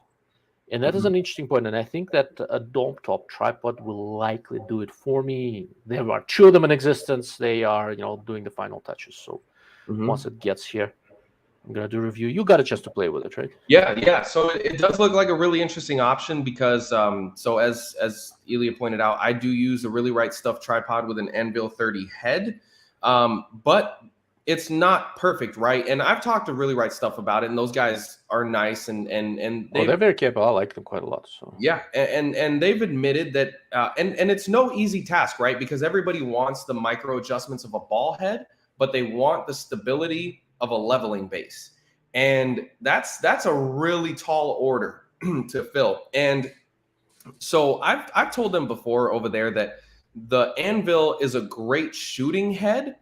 The problem is that like most people point out, it's either on or it's off. Like the lever's either open or it's closed, and there's not a lot of like, okay, you can adjust it, but it has tension so it won't flop all over the place type of thing. And I will say that when the Anvil 30, if you lock it down on target, is very solid. It's not going anywhere. The problem is that if you're transitioning, it's something that definitely takes practice using. So this is the field optics head. And so those grooves right there, right under the clamp, that's the twist lock basically. And so you can lock it and unlock it. And then you can even see that it has sort of like the top of what would be a turning mechanism there. So you can still pan it.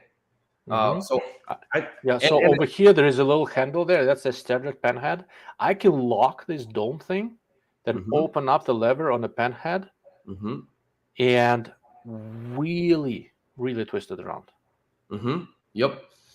So I think that could be a good option. I will have to obviously do some testing on it to see the durability and things like that, and then actually, in real world practice. But it looks promising. I mean, if this doesn't work, they are at least very close or on the right track to being very close of a really, really good solution.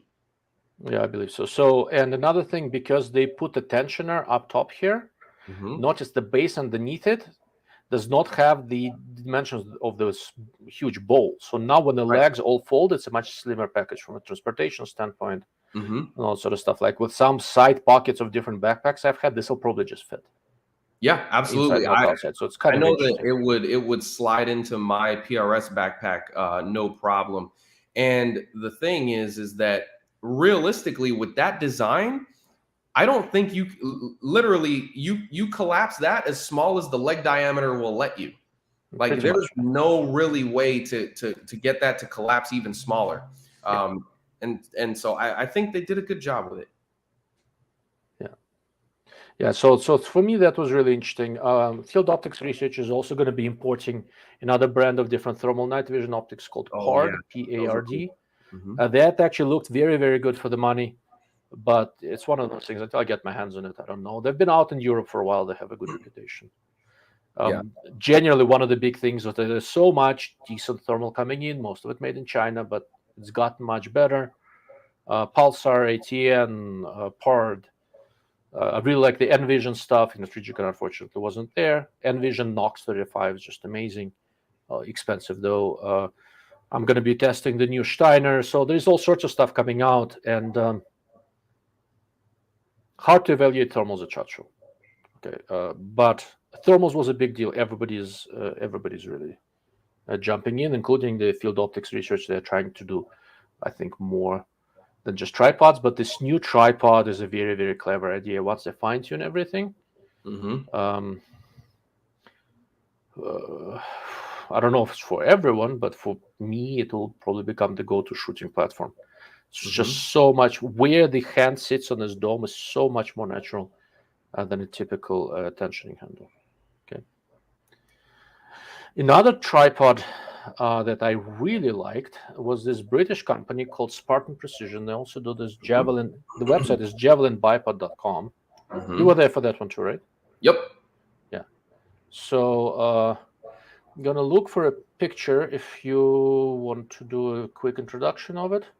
Yeah, so we saw these tripods, and there was one in particular that looked really interesting. There was a few different tripods that they had. One was similar to a Primos tripod, where it has like a trigger, and then the legs will just kind of come down, and then you let go of the trigger, and it'll kind of lock itself in place. But the one that we both agreed was interesting is a tripod, but it has like this angle that comes back, and it's almost like a rear support. Well, it is a rear support for your rifle. So it's like a tripod that makes a V in a sense, and your rifle rests on the fore end at the front end of the V, and then your rear end rests in the back end of the V. So a very interesting design, super lightweight. I think they just need to make a couple tweaks on it here and there to really solidify it. But we were both talking about how it could be a really good hunting tripod. It is. And so the one that you guys see in the video is a different one they had. I don't have a good picture of the one that had the additional rear support. And I think that one is not available to civilians yet, just for the military for now. That's what they told us, yes. Yeah, so this one that's in the picture, it's my brother's hand. He really liked that one. And so that one's called Hercules. It will be available toward the end of the year. Really interesting, clever thing. One of the things that these guys do really well is, I'm going to go back to one of the pictures. So I knew of this company before. I have their early first generation bipod. It's called Javelin bipod. And it has to connect to it. There is this little post that has a rare earth magnet in it. So it's very easy to remove off of the rifle, and attachment point is very unobtrusive. It's kind of a lightweight hunting tripod. It's not super sturdy, although now they have much sturdier ones as well. What I didn't realize is that they started making tripods, and if you look at this, you see the mouse. See this thing at the top of this? There's its little post. At the top of it is a rare earth magnet, and there's another, I think, magnet or something, and whatever you attach to the optic or to the rifle, you can use it to easily pop on an optic or a rifle. And the interesting thing here with Arca Swiss or whatever else, when you're putting anything on a tripod, you have this clamp to adjust and to tighten and all that sort of stuff. And there is some variants in Arca Swiss plates out there. That's why all the clamps have extra fine adjustment and all that sort of stuff. With this, there is no clamp. There's nothing to adjust. When you want to put something on a tripod, you just put it in a tripod and it's there. This post basically mechanically locks it in. Is it as sturdy as heavy-duty Arca Swiss stuff like Field Optics Research? Probably not. It's really lightweight, and it's really quick and silent to use. Mm-hmm. And I'm looking at this going for mountain hunting. This thing's got a kick ass. So they have two different tripods in production right now that have basically just this kind of a connection. I don't have this interchangeable insert thingy like on this one. And one is called Ascent, and I'm going to try to test it later in the spring. And the nice thing is, so this is the same interface on the tripod. Same interface on a tripod and on a bipod, right? So I can have a tripod and a bipod, and my rifle can be set up with a receptacle for that. And I can get low on a bipod, high on a tripod, and never have to change anything, and never have to close or open any levers or clamps. So it's kind of an interesting solution. And the tripods are light. The adjustments are all clever. Everything comes apart easily for cleaning. I thought it was a very clever solution, right? And it's kind of an interesting thing. You know, I came back from SHOT looking at optics, and some of the more memorable things I found were the tripods, of all things. Because I use tripods for freaking everything, photography and observation optics and guns and you name it. And I thought that was, really interesting, right? Yeah.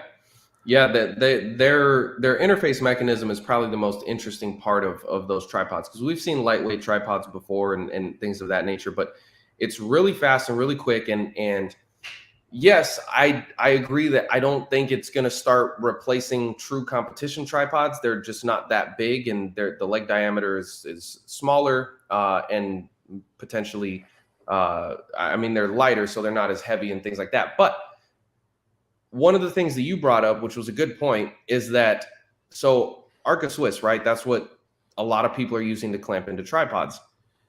Mm-hmm. Well, there's a lot of different small variations in the specs that people are using. And I've encountered this too, where I've got Arca rails on some rifles that clamp in that need a lot more, like it's a lot harder to close the lever because the rail is not the same spec as some of the other ones. Yep. And, so that becomes a little bit of an issue. And I've even had some rails that are so out of spec, they won't close. And I had to return them to the, manufacturer, and they had to give them back. But that's the point, is that you always have that potential for an out of spec rail. Whereas this, it's just a magnet and a post. Well, it's a magnet and a post, right? Yeah. But here's the thing, right? So I had this when I went elk hunting in December. So I'm trying to keep an eye on that freaking elk over there. Yeah. So to drop this Arca Swiss plate into the thing, I have to angle it or slide it or do this or do that and fumble and look for the clamp, and I've got buck fever, so I'm already shaking and all sort of stuff. And I'm looking at them like, for precision shooting, I really like the Arca thing. It works well. For longer range hunting, probably wouldn't be too bad also. Shooting at that freaking elk with field expedient shooting supports, where when I say wobbly ass, I'm being charitable. I could have used one of these. I really could, in terms of like how quickly you can mount and dismount anything on that tripod. It was really impressive. Yeah. And tripod, and the tripods are flexible. They all fold up open. I can use a tripod instead of a bipod if I have a large enough piece of land. You can go down, go prone on a tripod if you want. Super, super steady. And we tried this. They had actually a Desertec there. What you see in the bottom, what you saw in the bottom of the image, they had a covered a Desertec SRS covered over there, which is not a lightweight gun. Yeah, it stayed on the tripod, didn't wobble, didn't go anywhere. It was not bad. Yeah. So it's that was really really interesting. And the third tripod story was Athlon. Yes. So they have, I think, 4 different tripod sizes. I'm gonna get 1 or 2 to look at. The largest is 40 millimeter diameter leg. So like my 230-pound cousin was doing pull-ups on those without any issues. Yep. We briefly considered having me try it, but like there is torture test and then there's just outright abuse, so we decided not to. And then the smaller one, I think, is smallest is 26. There are 2 more sizes in between. To me, they look kind of like Leo photo tripods. What's amazing there is 2 things. So one is the price point. They're really, for what they're bundling, they're really not expensive. No, they're super competitive price point wise. Yeah. And the second one that got Will excited is the competition thing, and I'll let you talk about that. Yeah. So what we saw was, and I think it's going to be a really good program for them because they're not forcing people to use Athlon optics, but they have a program where you can sign up, and anytime that you are shooting a match, you can sign up on their website and get entered. So that's basically your entry or your raffle ticket. And you're entered into a raffle where every month they'll do a drawing for, I believe it was like $5,000. And then at the end of the season, they will do, and there's the tripod there. And at the end of the season, they'll do a drawing for $25,000 as like a shooter rewards program. But you do not need to run an Athlon optic to qualify for this. Now, if you do run an Athlon optic, they put you in a separate, smaller raffle with just Athlon optic people for $25,000. But you can still enter into this program without running an Athlon scope. So I think that's a really cool thing for them to do. And I think it's really cool that they're not pigeonholing people, because we've seen all sorts of rewards programs where, oh, use my product and then we'll send you a check for this, that, and the third. And those are cool, but I think this is really just going to open people's eyes to them as a brand, because you're not forcing it upon people. Exactly. Now they are in trying to incentivize you a little bit to use their tripod, but they're not cutting you out if you're not. Right? Yes. And this tripod here is basically on the surface appears very similar to the Vortex Radian that I have, that I wanted to match. And it's basically just a rebranded Leo photo. And they're not bad at all, to be honest. Now, would I trade it for my Really Right Stuff? No, not necessarily. But at the same time, there's a lot of people that aren't willing to pay $1,300, $1,500 for a tripod setup for Really Right Stuff. And this one was even cheaper than the Vortex offering, and it came with more. So it came quite a bit. I think wasn't like $600-700, and Yeah. it comes with 2 heads, ball head and ball top. Yes, and it also came with that rock bag in the middle, the carrying case that you see down towards the bottom, and the leg covers to hold the rock bag, and that shoulder pad to kind of carry it on your shoulder when you need to move from one area to the next. It came with all that. The Vortex doesn't come with any of that. The Vortex just comes with the ball head and the tripod legs. That's it, and the carrying case. But it doesn't come with the rock bag or the tripod cover, leg covers, or anything like that. And it's the Vortex Radian is like $900. Yeah, this looks to be more or less the same thing. Once again, there are 4 different leg thicknesses. And it's less money. And Athlon is no longer a brand new freaking brand that we don't know anything about. They support their products. Like, there's no question that they do. And what they're doing here is very smart. They're trying to bring attention to their products. They're trying to get PRS guys to use their products. And they're not doing it by just buying some fancy competition shooter like I've seen brands try to do. They are approaching it from exactly grassroots level. We need to talk to them. Maybe they can do something with the Travis Ashida. Maybe they can do something with an NRL. Because truth be told, if you think about Athlon, they didn't have a lot of new scopes. They had some stuff coming up in a few months, but right now they didn't have much new optics-wise. They had new tripods. They have the Chronos Gen 2, and they have the Ares ETR, which is their high-end Chinese scope, and both of those are perfectly reasonable. They've got better reticles now. Are perfectly reasonable PRS scopes for people on a reasonable budget. And they've been out now long enough where I can honestly tell you anything can fail, but this I do not expect these to go in the middle of to go down in the middle of competition. I don't know if you see Athlon scopes very much there.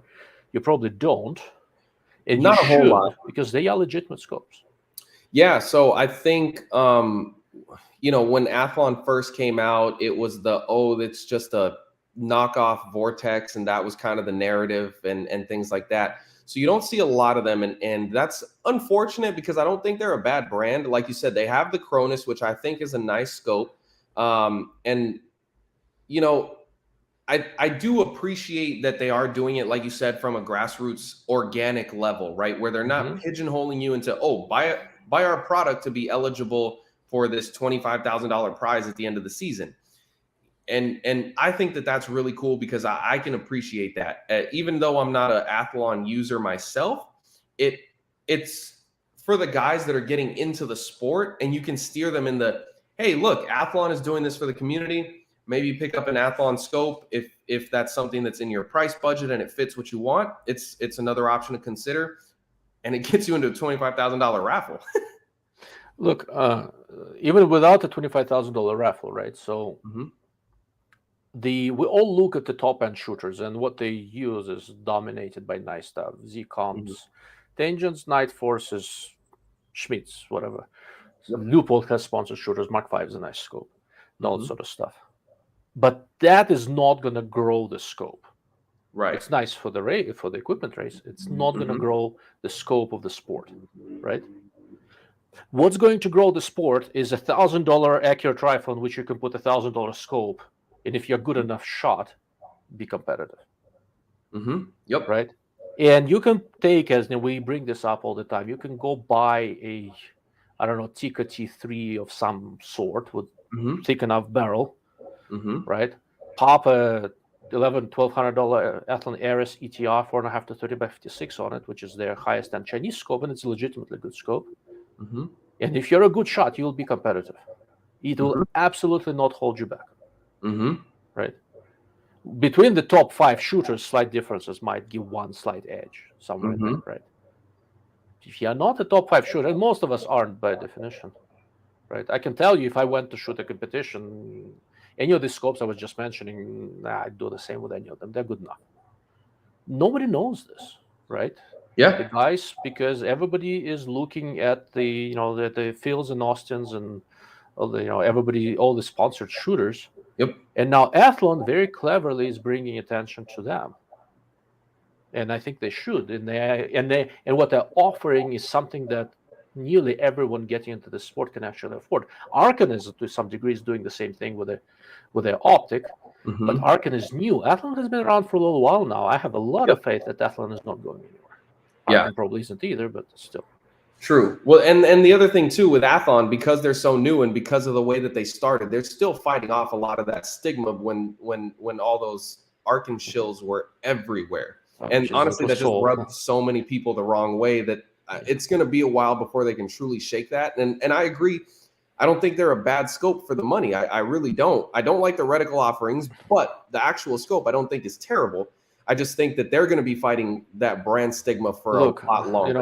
I'm sort of guilty of that, right? So I went and talked to Mike Riley, the guy behind the company. And I looked at the scope, and I like the guy, and I think they'll do well. I'm sort of slowly changing my opinion. So they just released this Arkan EP5. Do I have it? No. Do you think they'd send me one if I asked for it? Yeah, I told them send it to me in the summer. You know why? Well, partly I haven't done reviews to finish. The biggest reason is actually not that. The biggest reason, I want them to come out with a scope. I want to see how many of them are going to die during the first 5 months of this scope out. And I'm going to decide if I'm going to spend time on it. Because this whole rollout with the shields and the crap and all that was just such a turnoff. Yep. I've changed my opinion enough where I'm cautiously becoming more optimistic. But I'm still not going to look at any of their scopes for now when they just come out. Because the rollout was pure crap. But this SH4 Gen 2, is perfectly respectable. The EP5 at SHOT Show, since we haven't talked about Arcan yet, looked very good. Taurus looked very good. I think it can do some damage if they keep the QC. Yep. And they're smart guys. They understand what they need to do. They've been out now long enough where they understand what they need to do. Okay. So we'll see how it does. And come summer, I'm going to get my hands on that scope and take a look at it. But a lot of companies are really beginning to become careful. Like there's a company called Black Hound Optics, and I don't know if you were there with us or not. I talked to them, a couple of years ago, and I talked to some idiot, and I basically thought, okay, that's the first and last time I talked to these guys. Yeah, they fired them. Good. New people, new team, new high-end line is from Japan. Worked out. A couple of mid and lower and product lines were made in China. Looked pretty good. They had a Chinese scope, low power variable, the fiber illuminated reticle. Actually looked pretty decent. And what was most amazing, none of them tried to bullshit me, right? Like oftentimes, I go and start talking to optics people. They start trying to explain to me how optics work, what's a lens and what's a rifle scope, all sorts of fun. I think you've seen that a couple of times. It's always entertaining. Always. You have no idea how badly I can make someone feel about themselves. But something about that approach that just pisses me off. These guys did not try to bullshit me. They were courteous, they were straight with me. They told me what's a prototype and what's not. Give me an idea what's coming first, what's coming next, what they're trying to do. And I'm beginning to see this with more brands, this sort of a coherent approach to introducing scopes and getting them out there and getting the word out. And first of all, delivering a worthwhile product. Right. So Black Hound is one of the brands for me to watch. So if you ask me which brands I'm really paying attention to this year, so US Optics. Can't talk about March, has some interesting stuff coming out, right? So yeah, friendly with March guys. So when I see that, I want to see what's going to happen with Black Hound Optics, because I looked at them at the SHOT Show and damn, they have a chance, right? And later in the year, I'm going to look at Arcan because hopefully at that time, I'll have confidence that QC issues are not there. I don't know if they'll have QC issues this time. They had in the beginning. Nobody talks about it because there's a million people bought their scopes and never used them, right? But they've seemed to have stabilized it. There is stuff coming out. Sightmark is doing some pretty good stuff. All sorts of enclosed red dots were interesting. What else was there, Will? I think that was about it on my end. Yeah, I think so. Leopold's not doing anything useful, which is kind of irritating because they have such a name. I hope they have something up their sleeve. It just wasn't ready for SHOT Show. They just had a different version of the VX6 126, the VX6 Patrol, whatever it is. I mean, I don't know, man. A lot of people weren't there. Oh, Burris. So Burris wasn't there, but the scopes were. So XTR Pro looks good. I need to look at that scope. So that was good. Oh, Apex Optics. So new company out of Canada. The guy who started it he's a shooter. The scope itself is just an OEM scope from Japan Optics Limited, but it's a nice scope with his own reticle. But what I'm looking at in many ways, if you kind of get the drift, when I talk to these companies, I'm looking at people, sometimes more so than at the products, right? Because when it's an established company, you just look at the product stands on its own merit. When it's a new company, I assume there'll be some missteps, they'll do some things well, some not. So I'm looking at people and I'm looking to see if these guys look like they have staying power. The guy I talked to from Apex Optics, they had a scope at the MDT booth. You don't remember it, but you looked at it. Apex Optics, man, the guy looked competent. I mean, if he survives the first year or two, I think he'll do okay. Right. So it's kind of an interesting thing. It was a weird show. A lot of big players weren't there, but people who really needed to be there were. Yeah, I would agree with that. And so I found that entertaining. But pay attention if you're looking for a brand that's not as ridiculously expensive as like the Tangents and Z comps. I think the Leopold Mark V needs to be looked at carefully, and I think US Optics deserves a look. And I am now confident in their customer support. Mm-hmm. And the scopes I looked at optomechanically, they're not the most modern designs, but they're well executed, and they reworked the elevation turret. That turret kicks ass. It's not quite a tangent turret, but it competes with almost everything else. Mm-hmm. Like the new version of the Eric turret. Yeah. Yep. That was very, very good. So. Yep. A very good turret. Other than that, I don't know if I have any real parting thoughts. I'm happy to be able to actually do a SHOT Show overview. Mm-hmm. So that was third attempt, but it worked. Well, we got it done. Yeah. Yeah. I think that was pretty much it for me. It was a good show, and I look forward to the next one as always, and hope to see some more cool stuff. I sure hope so. Oh, and last time somebody asked me about the Vortex XM157, the NGSWFC contract. Yes. Mm-hmm. So I wrote an article on it for the next AR-15 magazine, so it's going to be out fairly soon. And I talked to Vortex CTO and basically figured out more or less what I can talk about, what I can't talk about. So during the next live cast, we can have that discussion. Maybe next week. Next week I'm traveling. I'll actually be in office, so I might do one on Thursday night of next week from my hotel. So we'll talk about that. I'm sort of wrapping up now, Will. So I'm gonna do another live cast tomorrow, but not on YouTube and Facebook. It's going to be on Rumble. And it's going to be completely unrelated to any of this. I want to get back and talk a little bit about politics, because there is some crap happening in Canada, of all places, that I think deserves some commentary from a guy who grew up in the Soviet Union. So that's going to be tomorrow at 7 p.m. Mountain Time on Rumble, and I'll post a link in the community. If I do it on YouTube, they'll ban me forever. As always, right? Yeah. But if you guys want to do some politics, I'm doing a little bit more of it on locals on my website, darklordofoptics.com, and I'm starting to do a little bit more of that on Rumble, since they claim they support free speech.